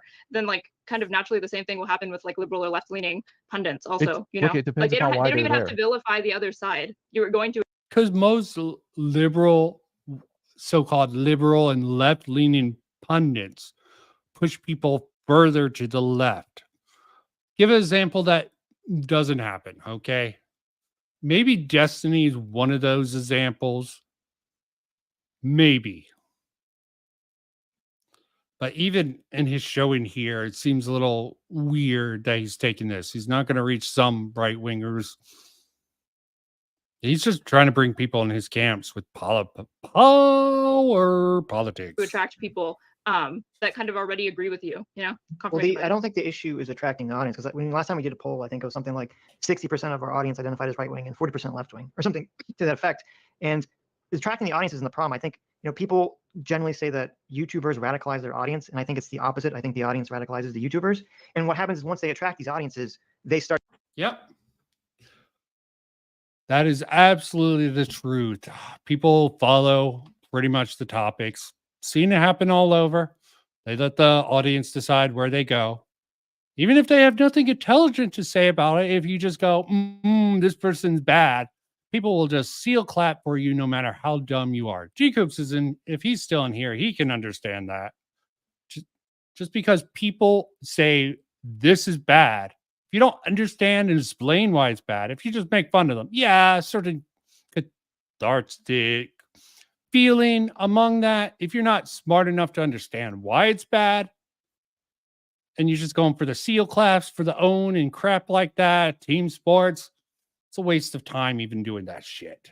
Start to basically lean into it more and more and more to grow larger and larger and larger. Nico's an excellent example I think of that's that. what kind of radicalized. Even Tate probably was a victim of that to a certain extent, but I don't know. He was just always a con man and grifter. And yes, Nico definitely fell into that sort of bullshit there. People, because it seems like when you look at most of these pundits, when you go back to their older stuff, everyone kind of starts off significantly more moderate and then kind of becomes more extreme over time. And I don't think that's just a coincidence. And so for us, we do have a lot. Yeah. And trust me, Sitch and Adam could definitely freaking grow a lot stronger if they picked one side over the other. They would be the darling of the left or right if they decide to switch sides. Look at douchebags like freaking Hunter Avalone, Xander Hall. They just pick and choose. And it's just catering one sort of audience. And both Sitch and Adam and Destiny to a certain extent. Although in this showing, Destiny should be more favorable, but power politics opposed to, as dumb as it comes off sometimes, especially with Adam Friend it, a sort of a more truth-based politics about the reality of the situation and trying to get to the truth. It's just harder to cultivate an audience within that. A lot of right-wingers watch us because we're very anti-woke. Though when we talk about it, we always try to talk about it. I'm always very careful to talk about it in terms of saying this is not the left broadly. This is a specific thing. What is it? How is it anti-liberal? And we need to go back to liberal values that both the left and the right existed in America, for hundreds of years. Well, why do you feel like it's incumbent upon liberal and left-leaning commenters to appeal to conservatives, but you don't seem to be interested in appealing to like socialists or people who are moving further away from like liberalism to progressivism? Because socialists and left-leaning people are insane. Okay, same thing with the alt-right people. Okay, sorry, had to put it out. Maybe some of them are sane, and they do let those voices come on and do sort of try to mitigate with them in a lot of times. But you're talking from a very ignorant perspective. I'm assuming this girl who's not Chaeiry, Charity. That's a weird fucking name. And like further left. Because, it's an interesting question. I'm just not interested in I consider those very extreme positions. I'm not sure I'm going to be very persuasive to them, and I'm kind of not interested in trying to persuade them. No one has to do anything they don't want to do. Well, and I want to follow up on Aaron's question when she's done. I think like you're outlining why, if you're asking like why is it that all of these like liberal and left-leaning commentators are becoming further radicalized and stuff like that, is because things are polarized enough that they don't actually feel that there's any point of reaching out to the other side because they don't even feel like they're amenable to them. So they just pander to their audience, and then it just becomes a negative feedback loop, and the audiences play off the creator plays off the audience, and both are getting further dug into their side, because you've already admitted like, well, I don't like what's the point of reaching okay, she's socialist? Stupid. I'm not. We're not like, oh, these people are all evil and they want to just. Or at least she's coming off as stupid. It's already appealing to far right people. Like Sargon of Akkad was in your audience. Have you ever listened to a single time Carl has been on our show? Yeah, all we do is debate him the whole time. I had a conversation with Anna Kasparian, right. And I saw that he was in the chat. I don't think there's been a single time Carl's ever come on our show that hasn't been us arguing about something like pretty angrily for 3 hours about some random topic. I doubt that, but I'm saying that like he's amenable enough to your like content, and do you really just think it's because you're like nice to conservatives, or? Is this really her almost sort of a guilt by association here, without actually taking the context of which Sitch just brought up? They're always arguing over this shit. They even had Dev come in one time to try to translate between the two, and that didn't really even help out much. Dev's an interesting beast, though. Well, first of all, First of all, Because is it a well, knock I that think we've number one, wait, number one, Yeah. I think it is that. Number two, I think it's because we do talk a lot about, trying to criticize woke stuff, which It- obviously he likes, and obviously people on the right like, even if they're further right than we are. is Destiny a white nationalist because he's talked to Nick Fuentes? I never said Yes. that you were a white. Well, I'm just asking that because you guys were like Oh, far right or Adam, whatever. Adam, Because Adam. You said that you don't pander, you don't attract people who are far right in your audience, and I gave you an example. I understand what he of somebody does, who was in your but audience who is far right. sometimes Which some is of you, in spite of Adam's- the fact that you find that you're closer to the center. It's just Well, I just So, want first to of make all, it I- clear. Comes I don't off wanna as bad Carl- faith. I don't know how Carl, even though we basically argue whenever he comes on, I'm not going to throw the far right label because I don't know. See, this is just these two boys on the defensive way too much. They need to take the offensive, okay? Probably their problem. They're too agreeable. They're not sticking it to these darn lefties here. Because they're against three, the moderator and these Destiny and Pondering politics. What the implications of that mean when you say it. Okay, I don't think Carl. I mean, to he my ran knowledge, with the I don't UKIP think. party, right? When he to my tried to knowledge, make a political career. To my knowledge, I do not believe that Carl is a white nationalist or anything or racist or anything like that. Okay, number one. Number two, I didn't say that. Yes, he's just a liberal, okay? He has some quirky views because liberalism isn't perfect. Okay? He wants to reject it all because, well, not reject it all, but enough of it that, and it's something that these two boys reject vehemently and argue about. That we don't have people that are far right that watch us. I'm saying we're not Daryl Davis. We're not trying to like turn everyone over this. I was just addressing your question about that specific thing. When you said, well, why aren't you trying to turn socialists over to your side? Well, and on that subject, I am curious. I think you had one with President Sunday. I watched that. Rob Noor, I watched some of that. So I didn't know that. I don't watch the stream, so I didn't know that you guys were like a comedy show. I thought it was virtually exclusively political I'll be commentary. honest, I didn't know that either. Yeah. Chaeiry was joking. That's Oh, she was okay, talking about. okay, Oh, God damn it, It's Chaeiry. Well it's one of done. the memes of their shows. Sorry. Gotcha. Yeah, it is the meme as the video that I started this off with. Gotcha. So let me ask you, what is, I assume you all would consider yourself, like, you're not just journalists, right? So you have an opinion, you have a stance, you're trying to persuade people. Mhm. Here's what I'm trying to wrap my head around. So you describe yourselves as centrists. I've gotten different answers if it's right wing centrist or left wing centrist, but you're centrist. You have It's enlightened centrist. Haven't they brought that up? Okay, do they have to pick a side? It's like a buffet of moderate centrist positions. They'll look at the sort of see how well the ideas are at that sort of centrist table, and lovely stuff and fun stuff with that. Pick and choose from what looks best, and sort of complain to the manager. Rather Karenistic in aspects of the sort of things at the centrist table that shouldn't be in there. an audience that you say in terms of self-identification is at least 60% right wing. Mhm. What's your goal with them? Are you trying to reinforce their views, or if you are left-leaning centrist, are you trying to get them closer to the left? I'd like to know what your goals Well, are and according how to- you go about it. according to Destiny, they're all retarded. So Oh, Adam. You lend the Destiny talk advocate this too much. J-Mac, I am the largest contributor to the S and Adam show, and one of the reasons I keep giving them my money is because they do their best to have good faith discussions about a wide variety of topics. I don't categorize myself as conservative, although I've seen his sort of test. He's definitely right of me. I'm slightly left of center. A conservative. He's more conservative than me. I hold some policies that are slightly right leaning and others that are left. Yeah. I'm pretty much a socialist compared to J-Back, but comedy show. why would we want to reinforce that? Obviously, we're trying to win them over to our perspective. So, but And your I'm perspective. look, I'm only kidding about the Yes, it's a centrist perspective.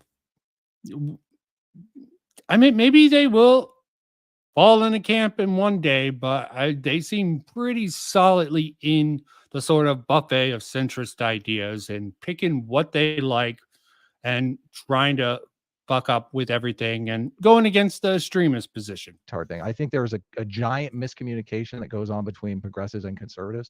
I view conservatives as kind of Understatement of the defense year, of and you don't society, help with that and I much, view progressives Adam. as kind of the offense, and we need to have this like yin and yang political process to kind of develop new policies. We can't stagnate, Okay, and yeah, we can't I can agree with change him things willy-nilly without risking society. So I do think the Willy-nilly. two work together, or should work together. I think that sounds great on paper or in like an Aaron Oh. Sorkin TV show like The West Wing, but in terms of contemporary politics, I don't think it maps on well. Why can't you push against the current status quo. This is weird. Is this pondering politics?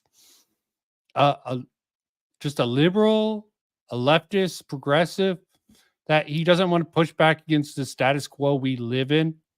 Yeah, it's more advantageous to go either left wing or right wing. Just the center just has to deal with both sides, criticism, both sides.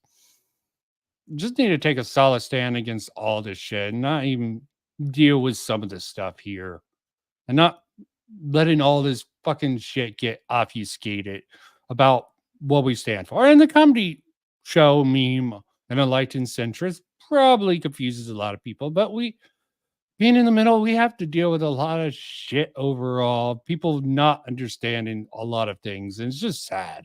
Because I would say collectively, the GOP in Wait, terms of its hold on. leadership, it's You don't see any value in conservatives, though. Like you see zero value in conservatives. It's When did I obvious in say every, that? well, it's obvious Oh, in see, there everything you that go. you have said. Do you? Ooh. Okay, tell Do us you see tell that? us tell Do us you the see value in value conservatives. in conservative? Well, I think conservatism is relative, right? So compared to other progressives, Look, like he's when, already Aaron, look, he's when already Aaron popped I'll in, hedging. answer it. I don't. no. I don't find value in any Look, conservative value. she's at least It she really says depends. it. Right there, are if you're- if- conservatives all racist, all greedy racists? Tell us. see, I that's what didn't I'm say saying. that they were Right. greedy racist. I said I That's don't why I agree was. with conservative Well, no, ideas. he asked. He wasn't accusing. He was asking if you. Yeah, I'm asking you. Are you using the stereotype? Are all conservatives greedy? Yeah, Adam definitely come across as rather weirdly with how he comes at this, and a lot of people misunderstand Adam. I can understand that. Okay, keep your control. Keep your elephant in control. You get the Sitch and Adam show so much flat. No, it's still a fun source. You gotta have a little fun and be willing to be wrong. And don't think that's something that a lot of people on the political side are willing to admit. Willing to be wrong, willing to be optically weird. And maybe there's a problem there, but also maybe there's other issues within that shit. Greedy racist. Nope. Okay, good. Okay. But there's no So, value to them. what do you think? What do you mean by conservative? Are you talking Republican You in its tell current us. iteration? We're asking you. Oh God. Hide the ball. Most arguments are over definitions. Isn't that a Stitch law? I don't know. Do I think that, okay, I would say that, for example, like economics, I would say that capitalism or defensive capitalism is broadly associated with conservatism. I consider myself a soc dem, so I don't want a socialist economy. So yes, I would say that conservatives in theory bring something to the table in at least some sort of defense of capitalism. But so I don't want to take conservatives out of the equation altogether. I'm talking about the GOP as it currently stands, their political proxies in the political process here in the United States. Well, I don't So think my- the GOP and conservatives are like a 1-for-1 I thing, agree. so 100%. I'm I talking think the- philosophically about conservatives and philosophically about progressive. What's this? He wants a one-party state. Broadly philosophically, do you think conservatism has a place? and it also, I know you might not like that answer, but it's, again, there is a relativity associated with, we were talking about labels in this respect earlier. There are some positions on which I would be considered conservative relative to other progressives. So no, again, I don't want to just like eliminate all conservatives from the political equation. Now I will tell you, I would love to. This guy's, this guy is just really fucking annoying. And Destiny going off on his little power trip, fascist Trump is bad. Otherwise, agreeing overall is just annoying. Left-wing party and then a further left-wing party. Because within the So that's a because within the one-party Democratic- state. Wait a minute, because within the Democratic Party, you have a wide range of ideology. You have Joe Manchin, Kirsten Sinema on one side, and you have AOC and Bernie Sanders on the other. There's Tell a me, range of look, ideology there. if you had a football team that had had a offense and a further offense, do you think that would be a good I've got a football better team? one. Listen, I don't watch football. I don't pay attention to it. How about a three-legged race? I'd rather have a partner in a three-legged race that doesn't just fall to the ground and hug my leg and keep me from crossing the finish line. I think. Oh, wait. So he's advocating for the extremists of the left and the moderates of the left, so to speak. Just cut the conservative. Maybe I'm missing something here. Okay. Maybe you should advocate for the moderates of the left and the moderates of the right to sort of, and just cut out the extremists instead of bringing up, yeah, Bernie Sanders is, I wouldn't even call him an extremist, but right after Bernie Sanders, that's when the extremism really, and I can see an argument for saying Bernie Sanders is an extremist, or at least someone co-opting or defending him. You brought up Joe Manchin and Kristen Sinema, and I don't think that makes sense, because if there were no Republicans, then they would have, Joe Manchin, Kristen Sinema would have no power. They only have power as being a split vote. Well, no. Under your way, that the far left would just gain more and more power if there's no balance to it. Well, no, because conservative voters would exist. They would just. What I'm saying is that No. Just white genocide the conservatives, you know. they would not be the hinge point on which legislation. Oh, not the conservative voters, just the conservative, politicians, because bad. Lives and dies. Of course not. I don't want them to be. I think that if you have conservative Democrats in the party, I'm sure that they bring some value to the equation. I don't know what specific policy I would support, but they would still have a place there. They just wouldn't be the threshold. Right now, Joe Manchin and Kyrsten Sinema are the altar on which progressive legislation lives or dies, and it usually dies. Okay, well, if you could Thanos snap your finger and make every Republican politician, every Republican voter, change to become a Democrat and a Democrat voter, do you think that would have a better outcome overall? Yep. Yes. Okay. Oh God. If you look at where the average That- Republican is at this point, they're not like your bog standard conservative. You don't understand Republican voters clearly. These people are really egotistical. They think, yeah, I don't even know I'm going to go with what they're saying. They are just so stupid, so reductionist that maybe the example Sitch puts out there, but this is really delusional. How they, both these two in the bottom, pretty girl and I guess pretty guy, not really swing that way. I guess with the benefit of hindsight, do you think that it could have been an overreaction during the Bush era Oh, and sure. justified in the Of Trump course, era? everything's relative. Yeah. Right, exactly. So here's my thing. If we're going to talk about the merits of the GOP as a party, what are they? Because I just see negative virtually all the way around that, and what And that is why you fail. positives they do bring to the table as a political party could be replicated by a bigger Democratic Party. What Important to America, because I think part of the problem is that people assume that their personal philosophy and their government philosophy are going to be the same thing. When we know this, and this is another example of left kind of science denialism, it's known, it's just something that's psychologically studied and known, that if you have the individual motivation and individual worldview of the kind of pull yourself up by your bootstraps mentality, that will provide you with better life outcomes. And yet that is like not something that we want to be taught anymore to people. They shouldn't have that attitude. True And enough. that is not wanting to be taught, because the perception is, well, if you teach that at an individual level, people are going to then put that on a federal government level, and they're doing that because they want to cut funding, because they don't want to pay taxes, because blah, blah, blah. They don't want to help minorities. Individuals, okay? Individual policies to help support the individuals do that. And for those who can't do that, put in policies to help get people to that baseline is the thing that makes the most amount of sense. Et cetera, et cetera, et cetera. Well, and that's why I think that, Yeah. Again, in Party terms tribalism of is a thing. why I would be fine just politically neutralizing the Republican Party, but I'm not really interested in alienating conservatives as a whole. I do think they have Yeah, but you would Thanos snap them if you could. And this just hurts my head.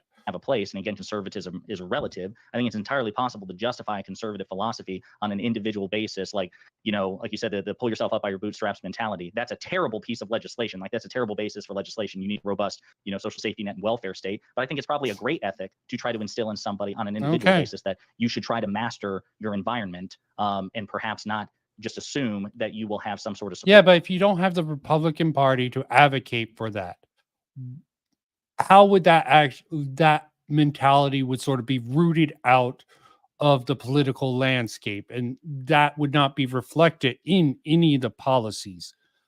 Does he realize how stupid this comes across?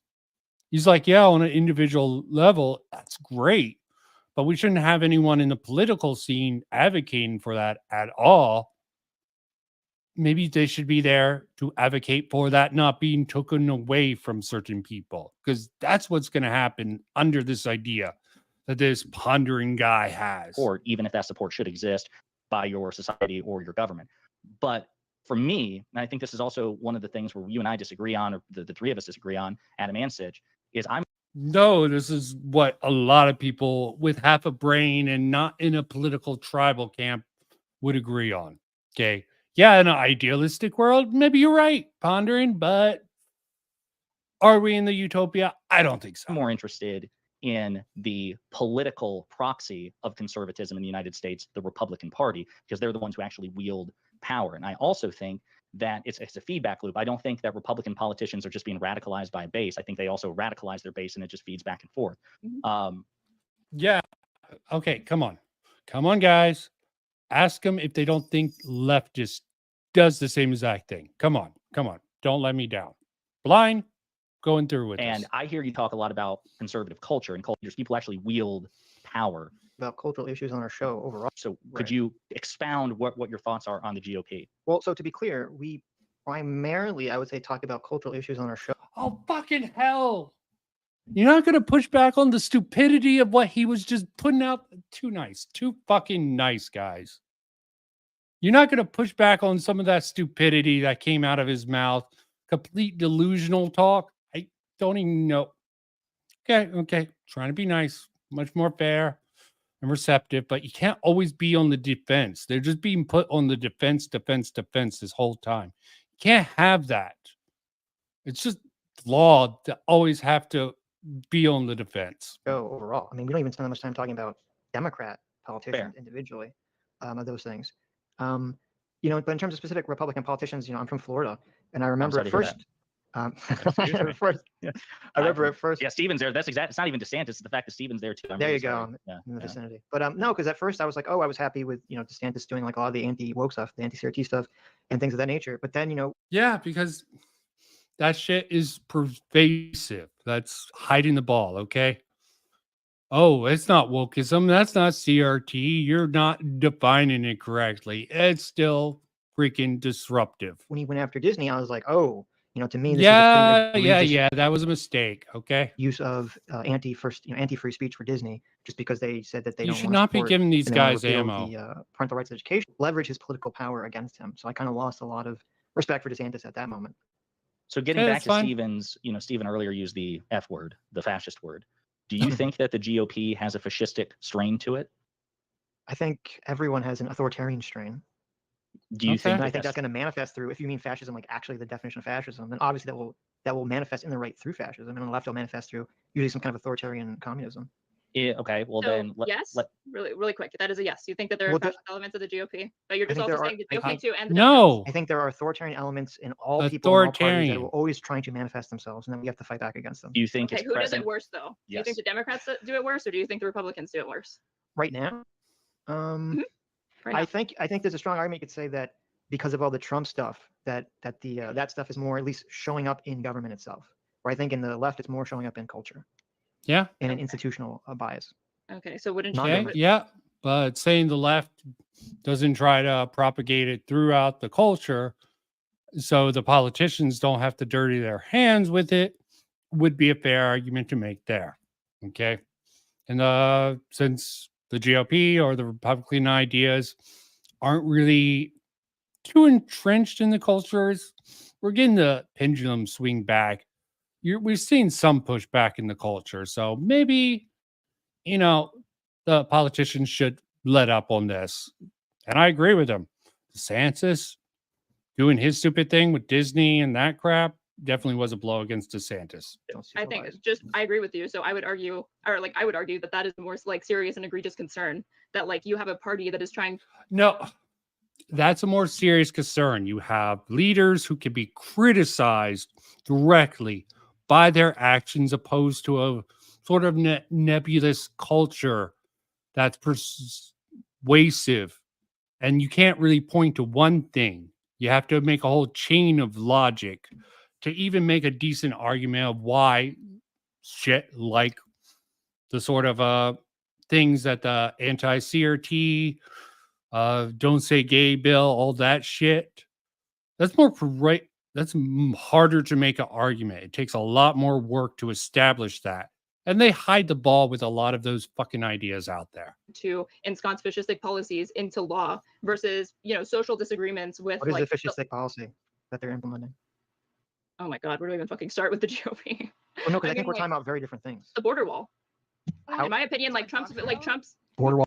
How's that fascistic? It's trying to stop people from illegally entering into the country. And if you want to say Trump's sort of thing to get the Muslim ban, to significantly reduce children in cages, fine. That's a better argument. But the wall itself is not fascistic or authoritarian. That is a security measure. I Wall don't is want to turn this fascism. into a dog pile, but I also have a lawyer that would like to join. Pisco? know if No, you're- tell him to go away. Okay. Well, Sorry. I'm just, Go I'm, kidding. I'm only kidding. I'm only kidding. Look, Pisco is Can he hop welcome. in? Are Yeah, we okay with sure. that? Look, yeah, Pisco's Yeah, welcome. Pisco can go on. Wait, why do you think the border wall is an example of fascism? Well, I think Trump like mobilized his base and encouraged people to vote for him using explicitly fascistic rhetoric, kind of this whole us versus them. We need to keep Mexicans out of this country. They're bringing over drugs. They're bringing over rapists. Yes, keeping out the criminals, the criminal element.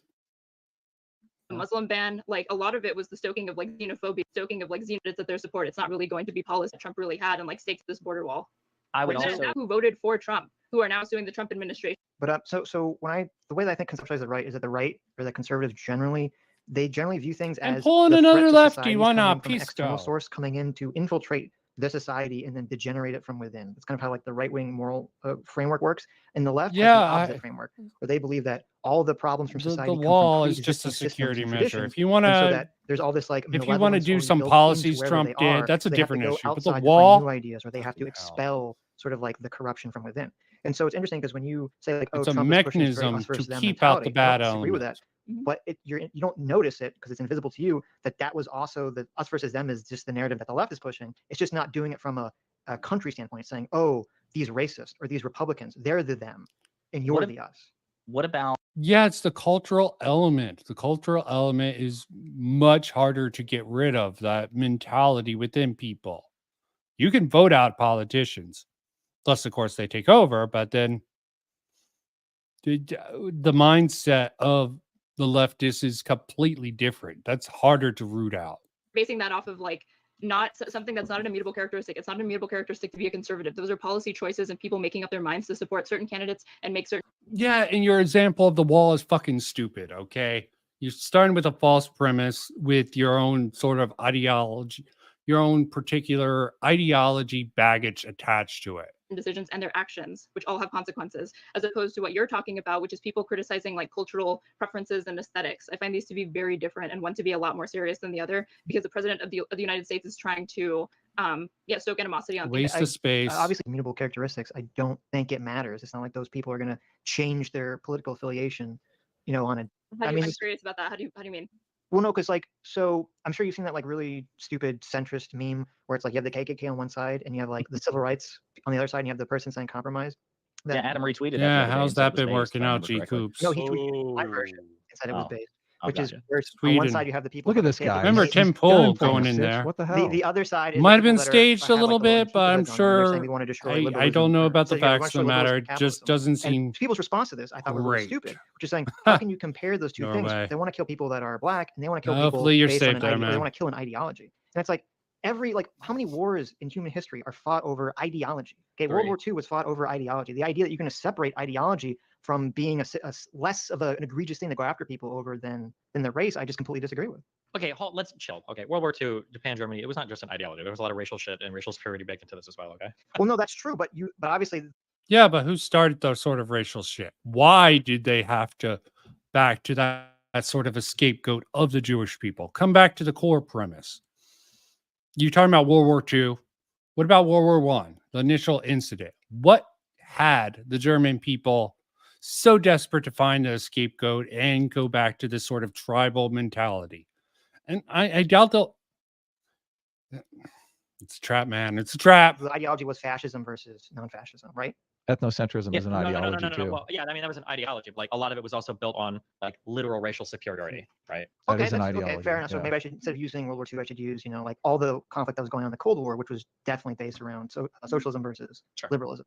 Yeah, Yeah, like so- I don't think it's fascist of the left to criticize an ideology that baked within it is like racist or anti-Semitic ideas. But Yeah, it's the like, other thing, Sure, wait. Do you think? Oh, but what about the anti-Semitic ideas of the for? Yeah, this was done. I forget how many months ago. 2 months. And they're sort of showing their hand. They don't care. Anti-Semitic. 3 months ago. Okay. Anti-Semiticism is on the rise. From who? The left. And that's allowing the right to sort of wave their flag with the swastika. Beautiful stuff. Do you think liberalism has baked within it racism and anti-Semitism? No, but I'm talking about if thank like someone just brought God. up how like World War II had a lot of racial animosity like undergirding it, and so if you're saying that like Well, I acknowledge Like- that was a bad example, and then we moved to the Cold War. Let's talk about how the dangers of just saying that you can attack people for their. No, it's not a bad example. It's a bad example to bring up World War II without World War One and the underlying sort of implications of how World War One affected World War II and sort of the sort of tribal mechanism that caused so-called anti-Semitism and the racism of the Nazi people of all those classes. Ideology. I know, but some ideologies are worth attacking. That I may be agree. that could definitely be. I don't disagree with that. Yeah, I agree. So what about the okay? So she gave the example of the board wall. Obviously, you contest that, or at least you have Well, some do you objections. agree that that's an example of fascism? To me, it's not the one that I would go with. To me, I'm thinking Do you think it's an example of fascism? Thank you for not being that pondering. wanting to build a border wall. Yes. I think you probably make the argument. Again, it's not one that I, I think, would. I think you Wait, can, Yeah, you can make the argument for anything. I think you can make that argument from two prongs. One was that it was very clearly built on racial and xenophobic lines. Obviously, that should be indisputable. We can dispute it. It's not indisputable. It comes from wanting to secure your border. Okay. They keep trying to conflate it. A lot of drugs, a lot of problems come in from that. It's not safe for the people coming over. It's damaging for the immigrants trying to get over security. Okay. You can make the argument. I don't think you should be stuck down in this. I don't know why they keep getting stuck down on the defense here. If you want. And then two was the fact that he couldn't find popular support anywhere for it, so he mobilized the military to do it under this broad deference of protecting like the United States. Threatened to declare a state of number Yeah. one. Threatened to claim a state of emergency, and I think he threatened to like impound congressional funds, if I remember correctly. Which I think Yes, putting political pressure the only way he knew how when he wasn't getting way too much support just from the initial reaction. Not going to say Trump was smart about building that wall, but all these other fucking little details that they want to bring up, immaterial. Congress things approved- are a little bit fishy Yeah. because that's literally like an I'm just- would you say that's like an authoritarian movement? It's weird to say executive action authoritarian, but like he basically I has think the we president, already then he defines determined all Congress, this talk about then Trump and did it for, like, racial and fascism. xenophobic reasons. That's pretty What if vicious, but and okay. hold on, what if xenophobia, 80% of the people all who want a border fucking wall want it for bullshit. economic reasons? Maybe they're, Yeah. let's say hypothetically, they're all marginalized people, they're all black, and 20% of the people want it for fascistic, racist reasons because they want to keep the brown people out. Okay. So you got an good question. 80-20 split. Is it still fascist? I'm just saying Okay. the way that Donald Trump went about Yeah, it. I think he Aaron defined was- the other branches of government, and then he did it. Motivated for xenophobic No, reasons. Trump get didn't off. say that we need to stop these Mexicans coming in because they're taking all our jobs. He said he wanted to get rid of rapists, thieves, and murders, and he stuck gang things. MS-13. You're not and answering. then he wanted to answering- ban Look, you're and not then- answering and the he wanted to question. See, more Look, Donald not Trump. answering. No, Yeah, he did. he's He not. did. No, he mentioned mixed motive, and he's talking about the particular motive of No. Donald Trump, and that would be what he would consider not Yeah, but necessarily the motive I'm of other asking. people Look, supporting I'm him. asking you for the motive of the populace because I think that's more important. But if you're the analyzing people a that particular want that action, policy. doesn't Look, the 100 motive of one- the person I'm gonna enacting these Really, indictments- they keep on fucking harping on this one point. It's the only thing Destiny's even bringing up is the fascist nature of Trump, not even engaging with the freaking pure optics of the player base. Or if it's fascistic, yeah, you can make an argument for anything. That's the beauty of arguments. But is it helpful to this conversation? No, it's not. There's something that I'm gonna be like, okay, fine, whatever. But if it's the case, it's like if you push me to nuclear war, if you push me to some kind of widespread genocide, if you push me in those or the end of American I just asked if democracy, it would get Yeah, Trump just elected. answer the Up to question. end of the hang on. I'm answering your question. So the answer is no. I would- Maybe. I would I'm still not do a the fan of indictments Trump because particularly, if but I'm doing my indictments based on who it's going I'm to help. just tired or of hearing politically, about him. Then Use the for conservatives everything. are right, aren't they? The Trumpers are right. If What they if- know what if- you what- are doing no, it- no, no, wait, wait. hang on. Will you answer that question? If it's the case What- that I'm deciding whether to indict Again, someone based on Trump, the Trump, political ramifications Trump. of that indictment, Okay. aren't the Trump supporters correct that it's Can they totally bring up political? And wouldn't anything that be, without for me, just a inciting total, Trump? really, I'm giving them what they want and saying No. that it is political. No. You don't agree with that? That it's No, a- because no. So the people that are defending Trump in this instance, their claim is that the indictments are political and they're without merit. They're BS indictments that he shouldn't be tried on. You could have a position where you say you think Trump committed these crimes and would be found guilty if this went to trial. However, you prefer that he wouldn't be president more than that, and in your mind that would supersede whether he's indicted or not. Okay, but the decision to whether or not to indict, right? If it would be Okay, successful or not, indictment, you just knew that bringing the indictments itself would end his chance of being president. Would you do the indictments or not, Sitch? Well, it depends because if you're asking me, I think some of the indictments Trump are for valid, some are Trump? not. So if the Oh, the ones that were valid, yeah, I would say let's sure, 'cause I see don't if really they care do a about that, counter but if they were the example. Trump would probably lose support. I think doing the indictments and the media talking about it in the way they are, I think Trump is going to win the election. And How are you going to talk and I'm about these indictments terrified in a of neutral that. way? These indictments are insane. What Yeah, does that's it where mean in a neutral way?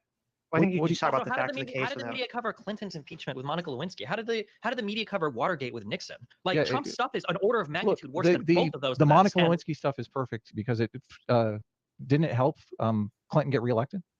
I think No, that, no, no. wait, This didn't was it kind of happen it during was his his second term when that happened. Yeah, Oh, it okay. was like in 1998, 1999. He was out the door basically. yeah, But Okay. actually, I think it was interesting because part of people were saying that the reason they thought Gore lost was because he kind of tried to run away from Clinton as opposed to kind of defending him during all that stuff.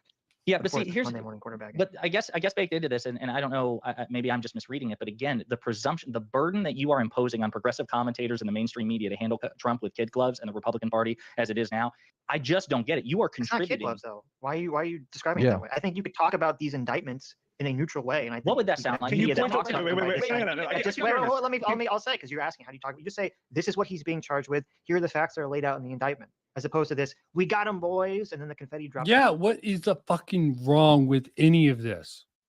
And how is this conversation getting so focused around Trump, so far away from the actual premise of what this was set up From for? the ceiling kind of What's an attitude. example? What's an example of a Oh my mainstream? God. Wait, what's an example of Yep. a mainstream media pundit that's covered it in a horrible way? David Almost Pakman, every- Vosh, oh, wait, almost the every majority of Whoa, the whoa, papers. what- Mainstream wait, media. what- Mainstream Wait, media. here- okay. Hold on. When you say okay, so hold on. If I look up firstly, New York Times Trump indictment, there's going to be confetti in these articles. No, Yes, that was a joke. literally. It's like when you look up Well, Barbie, it it's becomes hard pink. to You tell. know? I don't know. It's hard to tell. Okay, because the second you say these are slanted against Trump, like it's an indictment. Of course, it's going to be slanted. No. Like, I mean, in terms of how it's being described to the reader.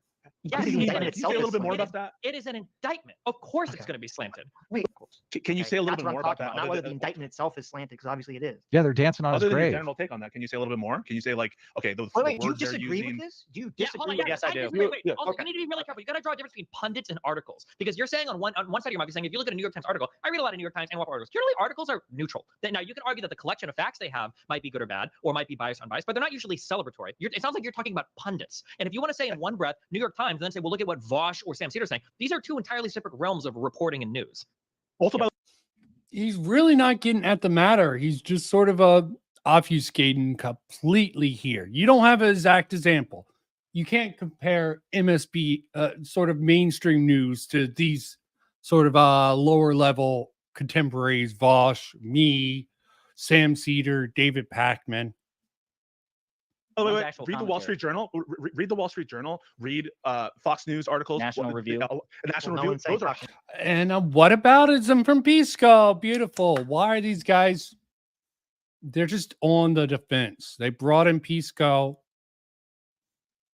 highly. It's unbiased. Hang on, at least Wall Street Journal. Come on, there are a lot of Always people who are saying devolves there to are First Amendment whataboutism. I issues. hate There- it. No, hang on, no, because if you're alleging a media bias and it's just rote kind of like average spins and there's actually a lot of criticism about the indictment. It's completely irrelevant on the right, though, because it's there. Look, we're not in the situation on the right that we're. All of mainstream media, and you don't have a single example on hand. Now, I'm not going to sit here and force an example out of you, but if it is so ubiquitous, you should be able to point to at least one thing. But you can't point to a single thing, which makes me feel like this is kind of an invented problem. or the you're kinds of- mixing or the- Wash's commentary up with the New York Times article, just to be clear. This originally came back from Stitch just bringing up they can do a neutral sort of look at it. And that is true.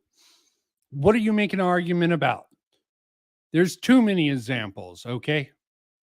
And they're not going to be obviously biased, okay? This is just so fucking frustrating critical of how indictments far for off those the reasons. And I rails just they haven't got. seen what you're talking about. It's or the Trump, kinds of things that you're talking Trump. about. What about Biden? Okay, so first of all, I didn't even bring an example because to me it seems so apparent. I didn't even. Oh, Think wait, it do you was agree with that? I Or didn't. not? Wait, Do you- stop. Let me please Yeah. finish. Okay.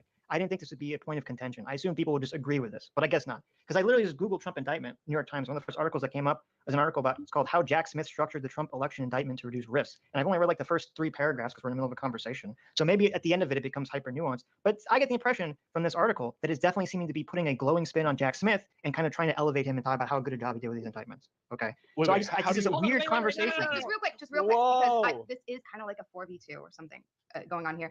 Adam said Thank we're you. more prepared to talk about progressive pundits, not so much news coverage. So Well, I mean, just to Sitch is say them destroying not them. having So it I in mean, their let's back just keep pocket. going. No, he's not. But go ahead. What were you going to chime in? you look at that source and think the people are unbiased? She said it's the closest that I comes said it's to the it. closest that you can I get. don't think anybody believes that. I don't that, think we're like way off in bias I land would- here. We are You way know, off. I here's a want to writing point out that assignment. you started with saying that these liberal pundits are vilifying conservative voters, and now you've moved it all the way to, well, they're microaggressing upon conservative readers. It So sounds like it doesn't even need to be. factual articles. This is ridiculous. This is just really ridiculous how far down it comes down to. I mean, I don't even know how to really get into how bad this is turning out. It's all become about making Adam and Stitch defend Trump and sort of the media coverage around Trump. And oh, you don't have a sample, but yeah, I don't expect you to have a sample, even though this wasn't anything about what we were coming into this about. This is just such bullshit. I'm not going to say it's bad faith, but I'm not going to say it's not bad faith. Especially pulling Pisco and other people I'm saying in. that the way that they're doing things now are having an unintended consequence that they're not taking into consideration. I think the jabs, the underhanded jabs, are increasing Donald Trump's popularity in a way that makes me personally uncomfortable, because I don't want to see a second term of Donald Trump. So that's the argument Adam, I'm open making. to the Are you possibility. saying that critics? I will pass it right to you, Aaron, I promise. But are we skipping reading the article? Yeah. Well, I We're doing mean, a live read. look, I We're didn't. doing a live read. Go ahead, Yeah. Aaron. Are you saying that criticizing Donald Trump only serves him in the long run? This is just About the Trump indictment in a neutral or at least factual way for the most part. So I will take that, Awesome. take that back, and I will give New York Times credit for that. And I was allowing my Did you bias subscribe? towards, well, you actually, yes. And I was allowing my see. bias This is towards New York something you Times don't when want they to talk do about in a other issues debate like this. like basically every article about CRT is completely wrong to color my vision on this situation. So Yeah, admit you're consensus. going wrong Adam, when you're Sitch are forced all- to go in. And they came back to the sort of article thing when they weren't prepared for this. This is just a truckload of shit about Trump, defending Trump. They're putting them in the position of conservatives, of making them defend conservatives when they are not conservatives. They're putting up their best steel man for conservatives around the concept of Trump when they shouldn't be doing this shit here. They frankly shouldn't be doing this when they had their fair share of criticism of Trump. God. Also, to their audience, they're rewarding their entire audience with free New York Times subscriptions. Get it now. See them. DM them afterwards. Every There you single go. person watching.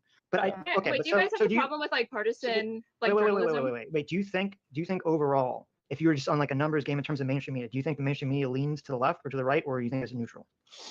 I would say that, like, if you looked at New York Times journalists or CNN or whatever, I imagine they vote Democrat. I imagine they have a liberal Well, I mean, in bias. terms of reporting and opinion pieces and even non-opinion Hey, pieces. they seem Which to be one- honest about that. because you're ignoring Murdoch and local news and talk radio, and those Yeah, are and- huge No, you in can include America. that. I said mainstream media. Okay, Fox is including mainstream media. including everything, for me, it's a wash, because the prominence of Rupert Murdoch and all of the kind of alt Republican channels and talk radio still is so influential in the places they are, that to sort of speak about media generally in like the number of media outlets, and in the number of media outlets that people cite, maybe there's a left-wing bias in terms of the readership and all that stuff. But to be honest with you, probably because there's a bias. This, but I think Jon Stewart made a compelling case for this like 10 years ago when he was in a conversation with Chris Wallace when Wallace was still on Fox News. So Wallace did the whataboutism too. He's like, okay, Jon Stewart, you say Fox is biased, but what about the mainstream media? And Jon Stewart, I think, made a very prophetic case. He's like, the mainstream media, its journalists are probably Democrat sympathizing, but in terms of their reporting, he says their bias is towards laziness and sensationalism. And he gave a couple of examples that were relevant to the time. I think there are even examples of this now. I bitch about it on Twitter all the time, where, for example, in 2018, when Donald Trump was president and the unemployment rate, or he had a great jobs report, it was like 180,000 or something like that. And the headlines on the Associated Press and Reuters and all the others, Donald Trump got, explosive jobs report, blah, blah, blah. Joe Biden gets the same figure like 2 months ago, and it's like lethargic jobs report. Like, I don't buy this idea that the mainstream media, the non-Fox mainstream media, is activistic in the way that Fox News is. Fox is like its own beast. There's no analog, not even close. Perhaps MSNBC, but MSNBC is a fraction of the viewer base. And I think actually you'll find more people on MSNBC who will criticize Biden and the Democrats than you would find. They always talk about us being in recession, and we aren't in a recession. God damn it! Stop saying that. Yeah. I guess what I was getting at earlier when I was asking about like the authoritarian presence, and we talked about the border wall and indictments and everything else. Even if I grant you the premise, and I think I would, that there are of course authoritarian impulses and strains and Yeah, who probably knows about activists that? who They're are gotten authoritarian so on the far right off and the base, left. so focused Do you on not Trump. agree that right now it seems to be more prominent on the right, particularly when it comes to leveraging state power? Like I know you all talk about the culture too, but to me the culture is much more disparate and diffuse. Yes, and it's harder to pin down. It's a much more insidious creeping of the force. So just go after the targets you can easily take down. Just rail against them, get rid of them, get rid of all these sort of Republicans and doesn't have the threat of state force behind it in a way that what we see on the authority. yeah, state force is not all that it's cracked up to be. They can't get certain things passed. What state force is being pushed that is extremely insidious? Even Stitch and Adam talks about some of these anti-abortion laws that are extremely loosely worded to sort of and they've criticized that. They want some edge cases. And this just seems so far, they're just forcing everyone here is just forcing the Stitch and Adam to sort of defend positions that they've criticized themselves. It's weird. Authoritarian right. Mhm. Like, do you not recognize or appreciate the fundamental, meaningful distinctions between these things? Well, so Enough to even say that though- one is right. worse. This is practically feels like gaslighting here. Some sort of okay, maybe not quite what is it called? What did the Chinese people do? Re-education camps? Almost feels this way. And they're holding their own, but I don't think they're taking the exact debate tactics they should be with the pushback in the other direction, trying to criticize the other side. Maybe because it's so diffuse within the culture and it's harder to make the argument around that. So even though, I might agree with you in terms of, I think the way it's manifesting in government, specifically local government, is more on the right side of things. And I think it's the way it's manifesting in culture, it's more on the left side of things. Though every conservative will get mad because they'll all want to point to the COVID lockdowns and all those restrictions. But to me, Red states did those those aren't my issues. But this is why it's just kind of annoying. When we have these conversations that's like me and Adam are like have to be the defenders of conservative ideology when this isn't really our ideology to defend, or our positions really to defend in the first place. When you speak to your But audience, wait. So, but the thing I want to talk about, and this is kind of what annoys me, in this sort of the way that you're framing this, and it's kind of what came up with Kyle and Crystal, is it's like, even if theoretically, the right was just way more authoritarian than the left. Okay, me and Adam can still exist on YouTube, even though we talk about authoritarian right shit like a lot. Okay, but even if we didn't, hypothetically, if all we did was complain about woke shit and authoritarian left, okay, so what? Those are still real issues that people have to deal with. And it annoys me that whenever it's kind of brought up, like, well, what about, isn't it worse on the right? It's like you're trying to downplay the shit that's going on the left. Yeah, what aboutism, boys? Exactly. Both can be bad, okay? They're taking a myopic view that, yeah, you really centrist, you have to go against the right and left equally. No, case by case basis. Simple as that. And how much of this talk has been centered around fucking Trump? Tell me how, if someone took a mathematics comparing the Trump talk to the sort of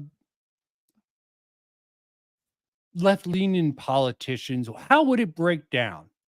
This is a clear example of the myopia, the sort of tunnel vision of these people. And again, these two aren't really conservatives. They advocate for the defense and understanding of conservatives, but it's been Trump, Trump, Trump, Trump, Trump.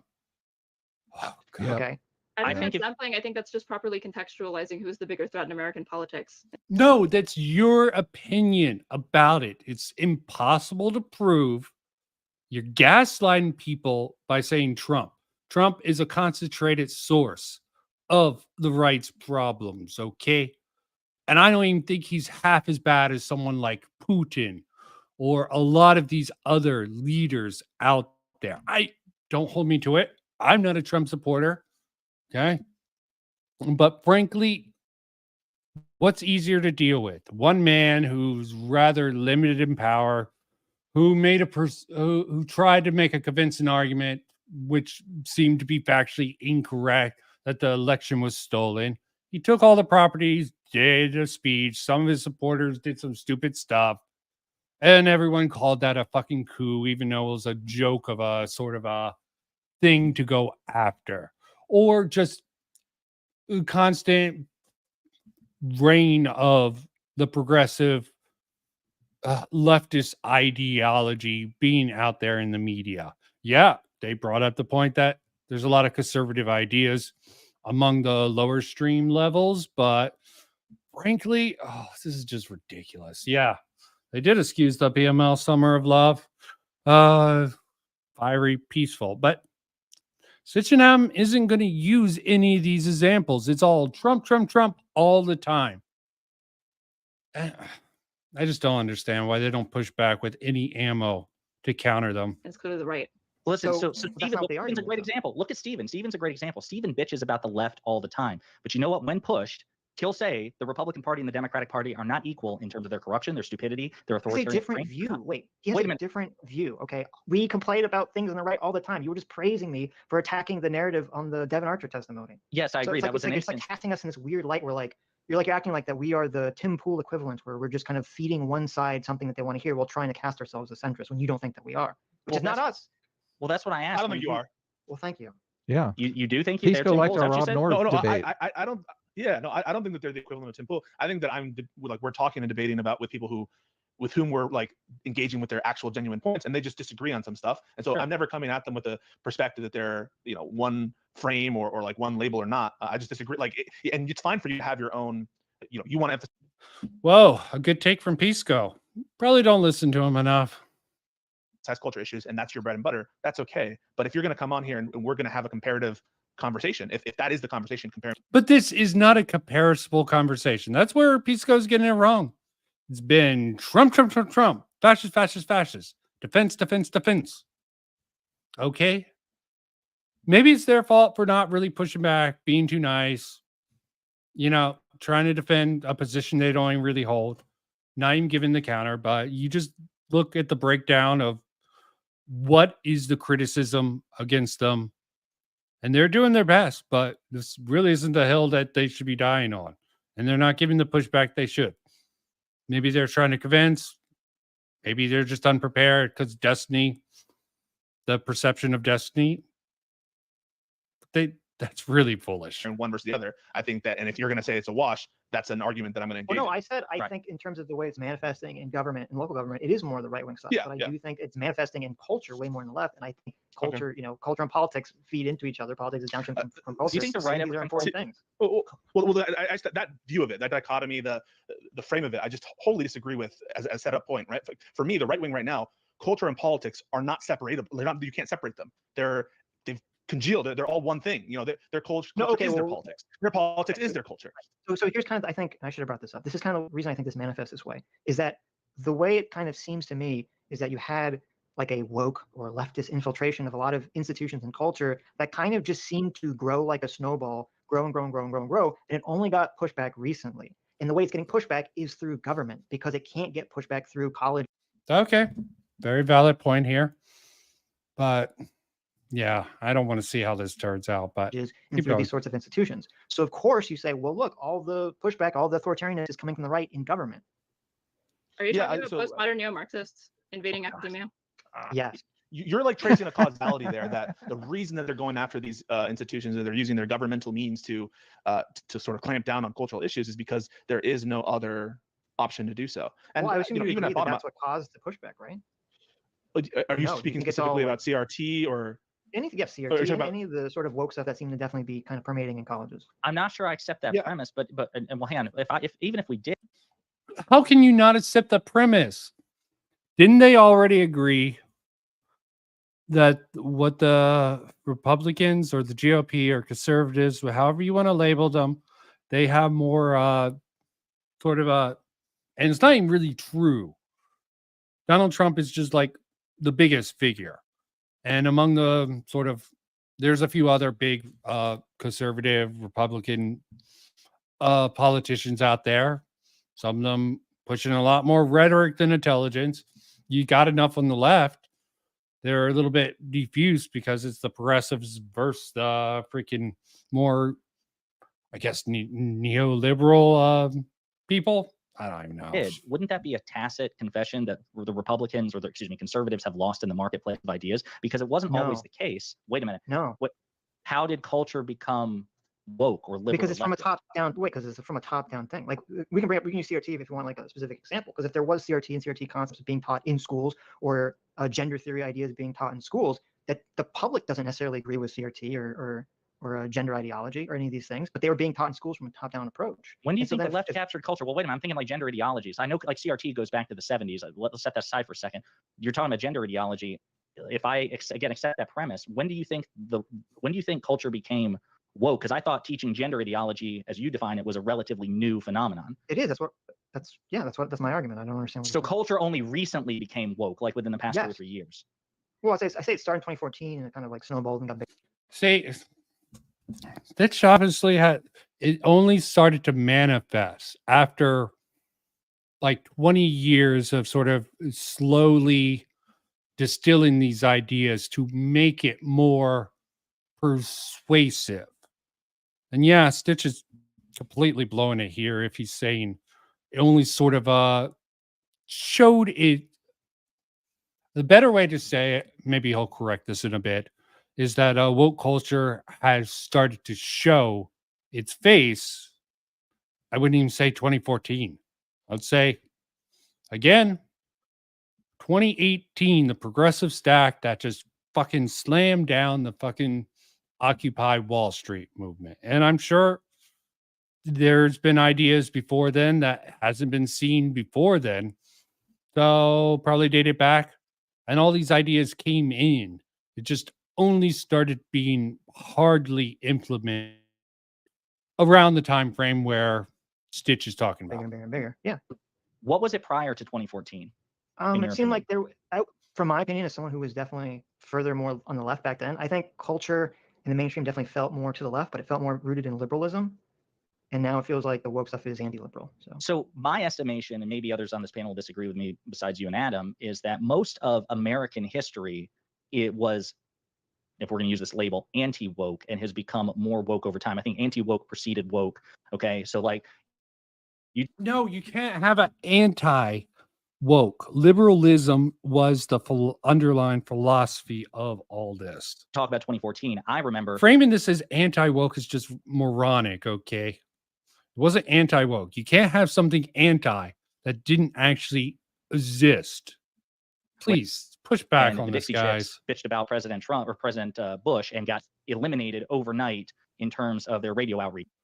Yeah, that Dixie Chicks had some criticism of a rather unfair war, okay? And the society, all caught up in the fury of 9/11, pushed back on that. That is understandable thing. You call that anti-woke? No. That was a more right-leaning liberal idea, although not rooted really in logic. And they were in country music, the most patriotic. This example is just complete crap. That wasn't they criticized a conservative president at a time when it seemed like conservative ideology was dominant in the culture, and they were canceled as a result. We can go back to the 80s under Reagan. Well, wait, that's a good example, because I think in those days it seemed like things, and I think kind of going back to that, I think in those days things were kind of neutral. So you had like kind of both sides. So you had the Dixie Chicks come out and they said what they said, and they kind of got canceled because they were like country, Thank you. Yeah, because they were like country music. So it's like that's like their audience. It's kind of like that's why they should have been canceled. Right. Right. It's kind of like Zing. Bud Light now, essentially being That's a canceled. good one. I by heard you. conservatives and their drinker. But even back then, I mean, you had Kanye come out and say George Bush doesn't care about black people. You had even like the Duke lacrosse thing, which was like hyper woke, is kind of like breaching its head for the first time. Yeah, Duke lacrosse, definitely an example of that. The better term is it started poking its head. This sort of underlying theory behind this has been, the setup for it has been happening since supposedly CRT. It's been worming its way into the school system, culture system slowly. And it took how many years for this to actually rear its head? A certain economic culture that's becoming much more progressive overall. Or Yeah, I publicly saw from that an too. institution. And yet, like those narratives, I mean, you can't say the Duke Crossing existed in a strictly, anti-woke conservative ecosystem. What do you think about like House Republicans renaming French fries freedom fries? Wait. Before we change subject, What the? Oh God, she's just memeing. you agree, like the Duke Crossing would be a I'll be honest counterexample with of you. it being. Thank I you. remember, I'll be honest with you. I remember the Kanye thing because it was after Hurricane Katrina, and he was Right. like looking at the camera, and Mike Myers was like, "What the hell?" I do Yes, it remember was a very that, funny but I message. do not remember. I don't even know what the hell. Like the lacrosse team See, no one knows about this. Okay, this is the problem. at Duke University, or is that a guy's They name? were accused. The Duke Lacrosse. It was like this massive scandal. The Duke Lacrosse team was accused of. So freaking. Okay, maybe to be fair, let's say 2 hours into it, they finally give some examples. They finally get into it. Let's see how long this goes on before it starts getting back to Republicans, Trump, blah, blah, blah. Let's see how before they are put back on the defensive. Of sexually assaulting. And they definitely aren't trying to pull away from this. So you can tell. Pondering politics, sort of trying to wave this away. A black Should stripper, pin them down on this. like shit. in a really horrific way, and everyone basically presumed guilt of these kids from the word go, and it was because they were rich white kids at college. They'd taken advantage of this poor black girl who was a stripper, and then it turned out the whole thing was like she just faked the entire thing. The entire thing was fake, and they ended up, I believe, they ended up suing Duke and getting a shit ton of money for this. Do you know what her name was? Not off the top of my head. People are saying her name was Destiny. That's hilarious. Oh, Is it really? actually, good joke. A few people in chat said. Yeah, I don't remember that, but okay, I will concede that there were obviously even then examples of perhaps the reverse. But are there? I don't follow much It was culture war Crystal. stuff now. You're Well, hang free, on. Destiny. It's Crystal Magnum. What's her name? Oh, if you just concede the points where he brings it up, how's this going to go bad? It doesn't matter. I hope it doesn't go this way. Fear it goes this way. Crystal Magnum. Jesus. No. Yeah. But are there not examples even now in 2023 of anti-woke victories in culture as well? So like it's But we talk about Bud Light, yeah. sure. Well, actually, that's a good example too, because Ron DeSantis is threatening to sue Anheuser-Busch Right. for suffering the market consequences of Yeah, Ron DeSantis with his threats of suing is stupid. What's your point? a boycott that he encouraged. So fucking bizarre. You want to talk about? I mean, Peace was a It's lawyer. I know ridiculous, yes. it wouldn't be legally entrapment, but like setting him up to fail and then punishing them for the consequences. So here's where I'm confused. Help me out here. If even today in 2023, No, oh, don't let. They're letting themselves getting pushed back on the defense. we've got examples of woke success and anti-woke success. And then that was the case as well 10, 15 years ago. Just to be clear, anyone who's watching this now or in the future, they've been on the defensive for almost 2 hours straight. There's been very little pushback. Some talk about Joe Biden here and there, but mostly nothing getting pushed back. No examples. Trump mainly, and deflecting from the general premise that started all of this.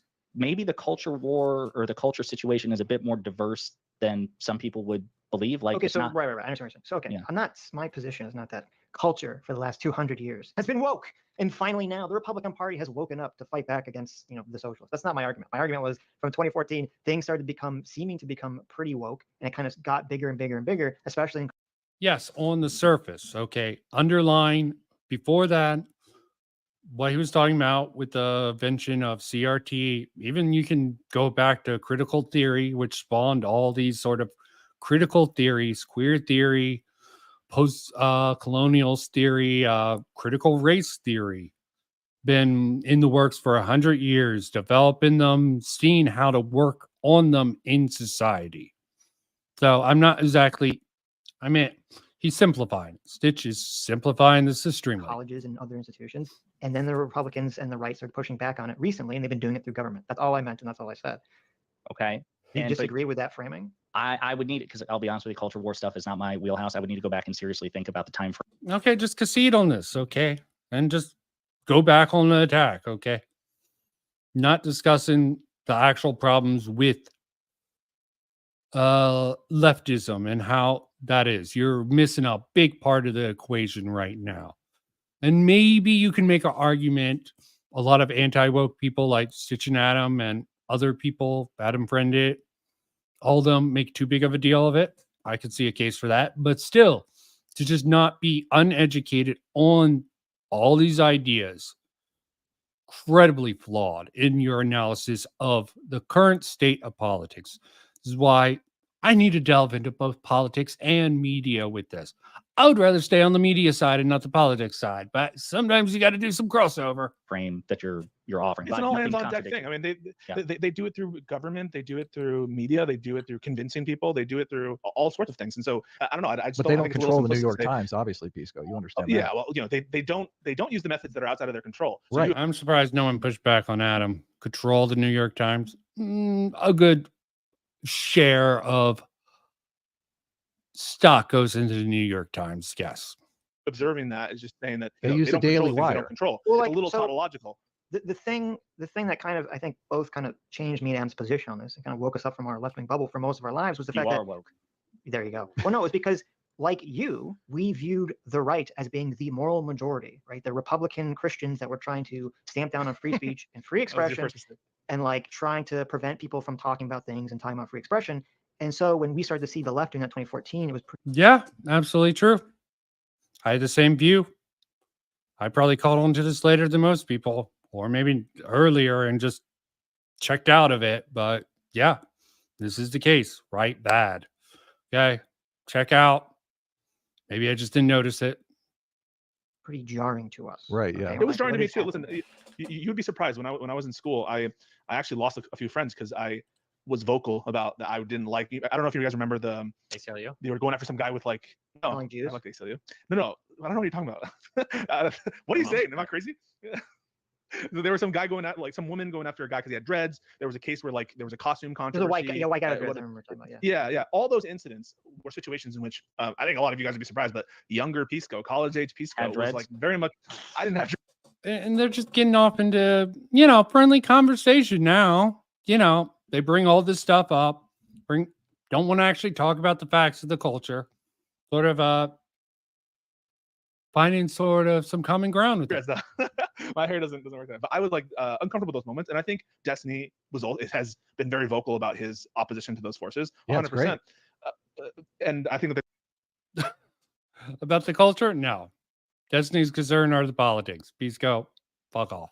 there's nothing. I don't know. I guess that's all I have to say. I agree with you on those points. I just don't see it as right now the predominant issue facing our country. I'm Sure. not like that happens, and I criticize it when it does, but I'm very alarmed by what I'm seeing on the right. Well, Okay. this is I I am keep too. I You know, keep- it's wait. Let me just. Go I ahead. just want to say, like, I don't know if you've been like James Lindsay, even, who I'm sure a lot of you guys don't like, has even been trying to raise the warning bell about right wing Christian nationalism, taking over. So I definitely think what you're saying.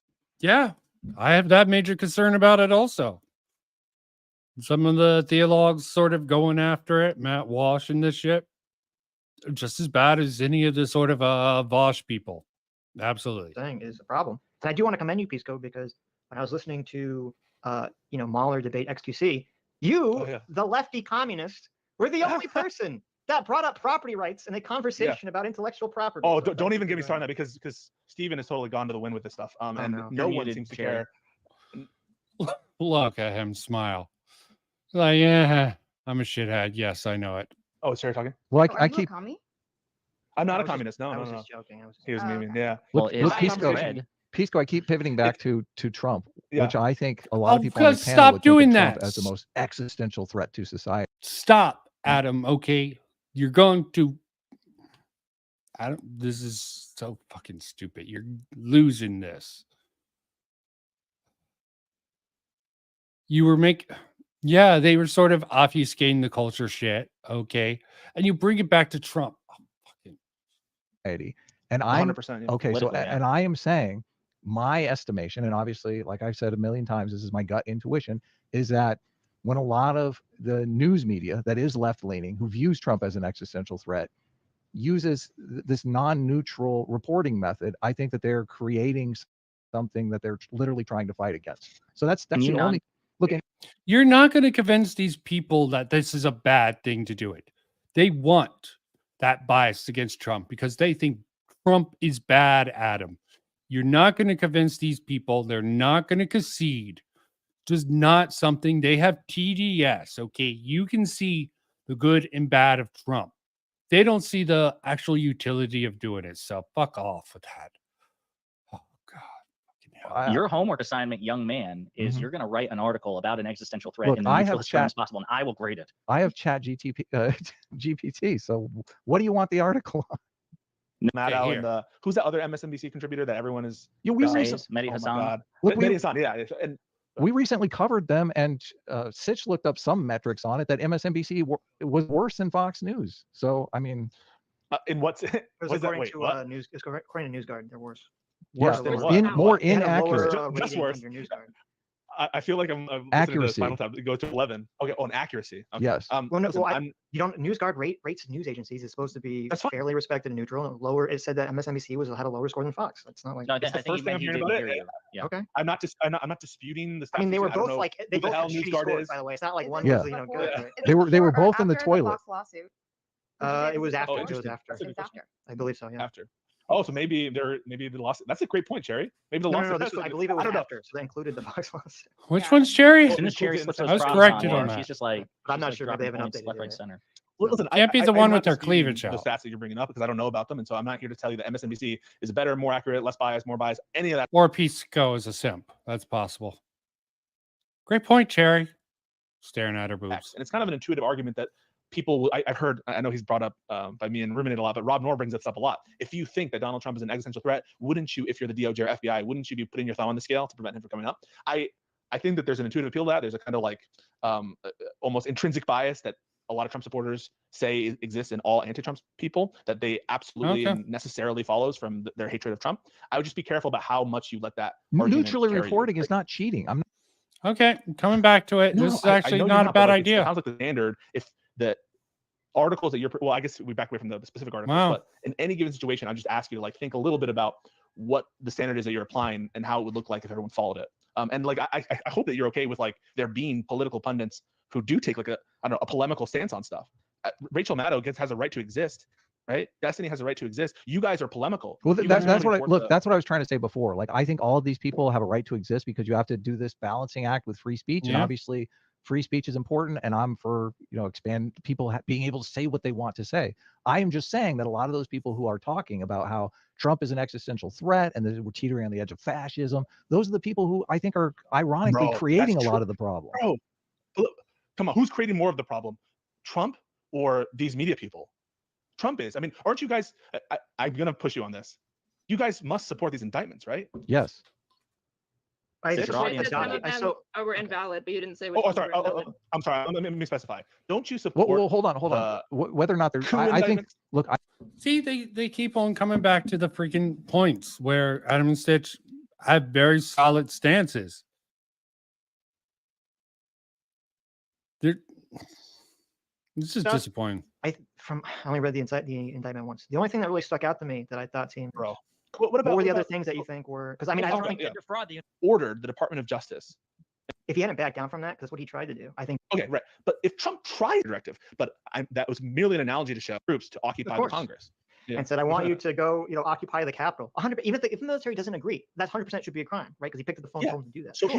his attempt to do that, right? So it's different than just publishing articles about, well, the vice president can just unilaterally decide the election. Staying back. When you have Trump, a meeting Trump, of Trump, the Trump. minds and you take overt acts, overt steps in furtherance Did of Trump that know he for lost the all purpose along? that is for you to Bleh. become the president, for you to tell the vice president to not certify certain electoral votes, whether it's construed, by the way, there's a difference of opinion. So how much of this did they spend on the actual issues?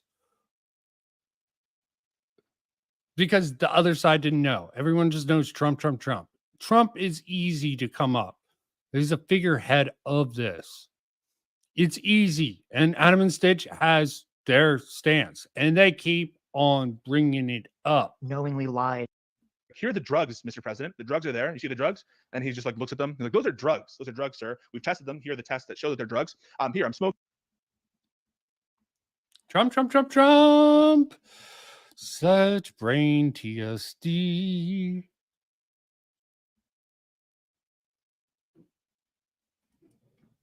More Trump. Pence, Trump, blah, blah, blah. Fuck In his your mind, I don't know how you can make this. TDS. up. Didn't he by the way, literally sorry, say? sidebar. When Didn't you he guys are literally done with say, this, "I have a can't question for Adam and Stitch. believe I lost I to this can't guy"? believe- I mean, he's literally saying. Okay, you go. On the loophole. I don't know Adam. if it's Trump, I Trump, don't know if Trump. it's a Done. verbatim quote of what I'm saying. Preach That was God. That's I don't know that's a point in his I don't favor. know. I don't know that I don't know that I represented that quote verbatim, but I did. Wow. It is true. No, it's true. Yeah, he said, "I Listen, can't believe listen, we lost to this guy." Do they ever get off this Wow, Trump yeah, point? but are you, Yes. the thing is, as with all knowledge and mental states, it's always Again, totality of circumstances. Here's Should my question. Okay, Biden I got to ask pardon this. Trump? I'm just curious. You all said that, if I understand it correctly, that one of your political theses, one of like your goals, is to try to like unite the right and the left, and maybe like look at Okay, things from an thank empathetic you. perspective, do some healing and bridge building. I'm curious, if Trump is indicted or convicted, do you? Okay, it's a good question, but you're moving past everything. The focus on Trump is just maddening here. Okay, take Trump out of the equation. They can't. Their session is with one freaking man. Okay. Okay. Yeah. So I don't, but I don't know the context of the situation. Like, has And remember, this guy, Pondering Politics, would just Thanos snap an entire conservative party away. Having some sort of crazy idea that having the far left and the more moderate left would be better. I would Thanos snap the extremists away. Trump went away with it, I would be fine with it. Okay. If it would be an omnipotent God, okay, I want all the extremists to go away. If this omnipotent genie-like power deemed Trump as a extremist or just a foolish man, I would be fine with it, okay? Because it's shown that Trump can actually, if he's surrounded by the right people, he can be influenced. I think Trump's a dumbass, okay? I think he's very influenced by the people around him. That's his main problem.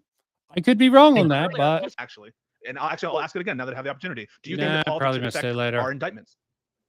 I don't. The decision to indict. So No, I if don't. we knew, I'm going to reverse the question you asked me. If we knew that Trump would win based on us indicting him now, would you still indict him based? Becomes more and more and more polarized, and in the next 5 to 10 years, it basically ends up destroying the country. Civil war Okay, the Civil War, the Tim Pool Civil War actually happens. is upon us. Or if Joe Biden or whomever does pardon Donald Trump, that starts to cool shit down and people chill the fuck out. To me, I'm not saying that's what's going to happen, but I'm saying to me that would be the worthwhile thing. And I'd be Listen, if you put Civil War, with let me give you what you want. getting the better outcome than punishing Donald Trump would be my position. Let me give you what you want, Sitch. If I knew that doing this actually would prevent a civil war and the deaths of thousands of Americans in this like brutal combat, if I had knowledge of that, I'd take that deal. Okay, there we go. Look at that. Absolutely not. I would say at that point, I hate to do the leftist fearing or whatever, the Civil War needs to happen because you have people that are fundamentally incompatible with American democracy at that point. And at that point, the only solution is to boot them. Like What happened to omniliberalism? I guess it is unfathomable. So we that need you to let it destroy in. democracy to save it? Really? It's not. No. Democracy's dead at that point. You already elected a quasi-fascist, and now you're going to let him skirt rule of law Oh my that God. extremely. That is. yeah, just because Destiny wants to claim Trump is a fascist, authoritarian, he's by no means has the evidence to prove that. It's politically viable to call Trump because he's close enough to being a fascist. Definitely, if he would have had his way in an alternate history where somehow Pence did do this and he got his way, maybe Trump would become a fascist over time, authoritarian. What if just sort of a lawsuits proved there was election interference? It was completely legitimate overturning it. Would Destiny have these same points? Okay, I'm not advocating for fucking Trump remaining president, but to assume this stuff is just really out there. You're saying, oh my God, because like I said before, you'll never own it. You don't think it was that big of a deal. You don't think anything Donald Trump did was that big of a deal. Well, look, you're That's putting it up exactly against why, a though. I don't- civil it's war just and the so law. big. Yeah, the comparisons aren't even. They would rather have a possibly unstable,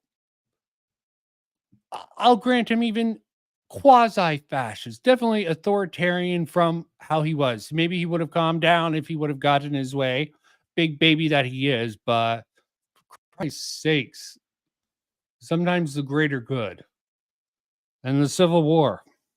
Just saying you want the Civil War over possibly having Trump, it's sort of an insane take. I agree.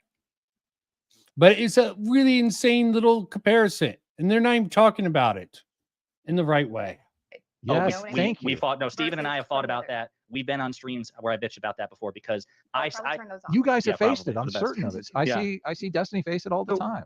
From an emotional Steven's a perspective. weasel. that was actually Wow. the Stop it, first Pisco. argument that Steven and I had on stream where I challenged his focus. I'm like, listen, I've heard you say that, progressives and conservatives or the right and the left are equally anti-democratic. That was the first time he and I ever spoke to one another was about that. So That I was such a cold take from Steven. He's like, oh, because you want no, to I be didn't, really no, liberal fuck no. college, You're not gonna. yeah, We're not turning this on Steven because I want to get some answers. Yeah, I want to get So some answers out of Adam and Sitch. But like, no. I do have this disagreement with Steven from time to time. And listen, I'm not saying that I have the perfect formula. I think there's some tension there that's going to be inevitable.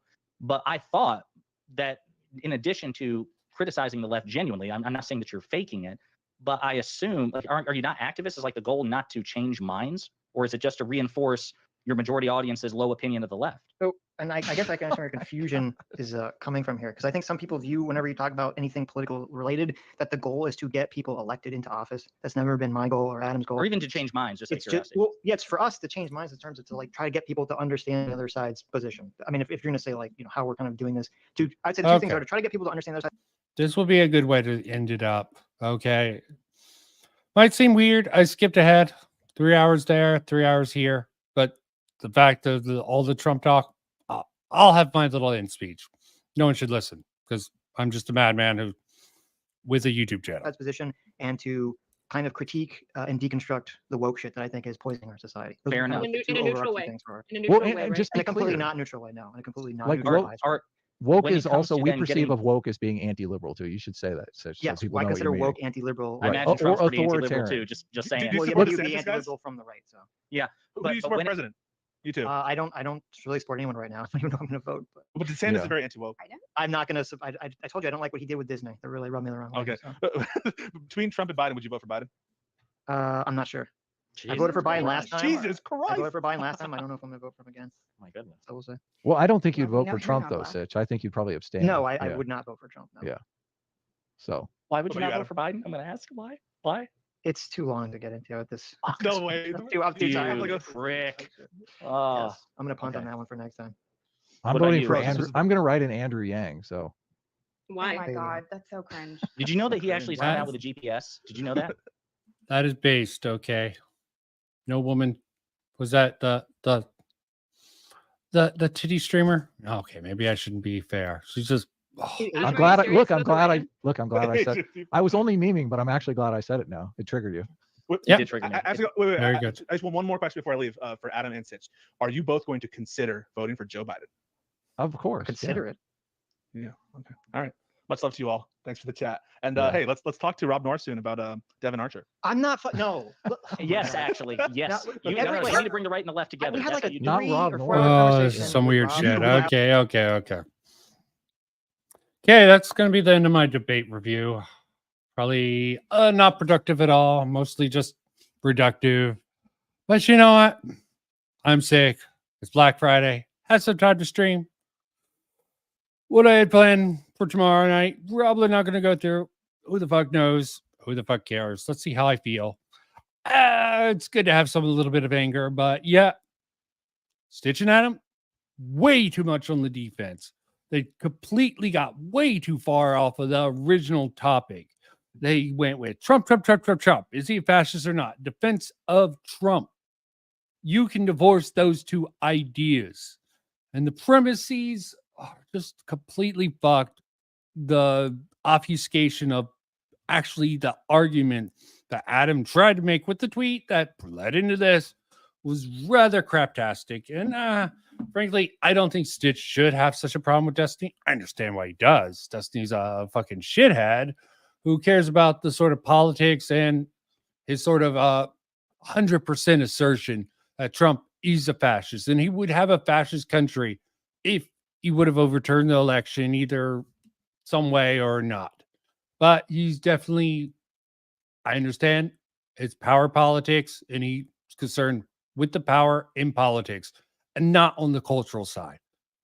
Them trying to pin him down on The Last Jedi was completely hilarious. They really don't have a big understanding of the culture and the problems within the culture. And no matter if you think anti-woke people like Stitch and Adam, I think they go a little bit too far with that sometimes, but that's my personal perspective. You know, with the Barbie movie, their whole obsession with that, and some other things. Maybe I'm just more left than them. And I see the value of some of these things or the absurdity. It's certain things aren't pushing a message, but maybe they're pushing a certain mentality.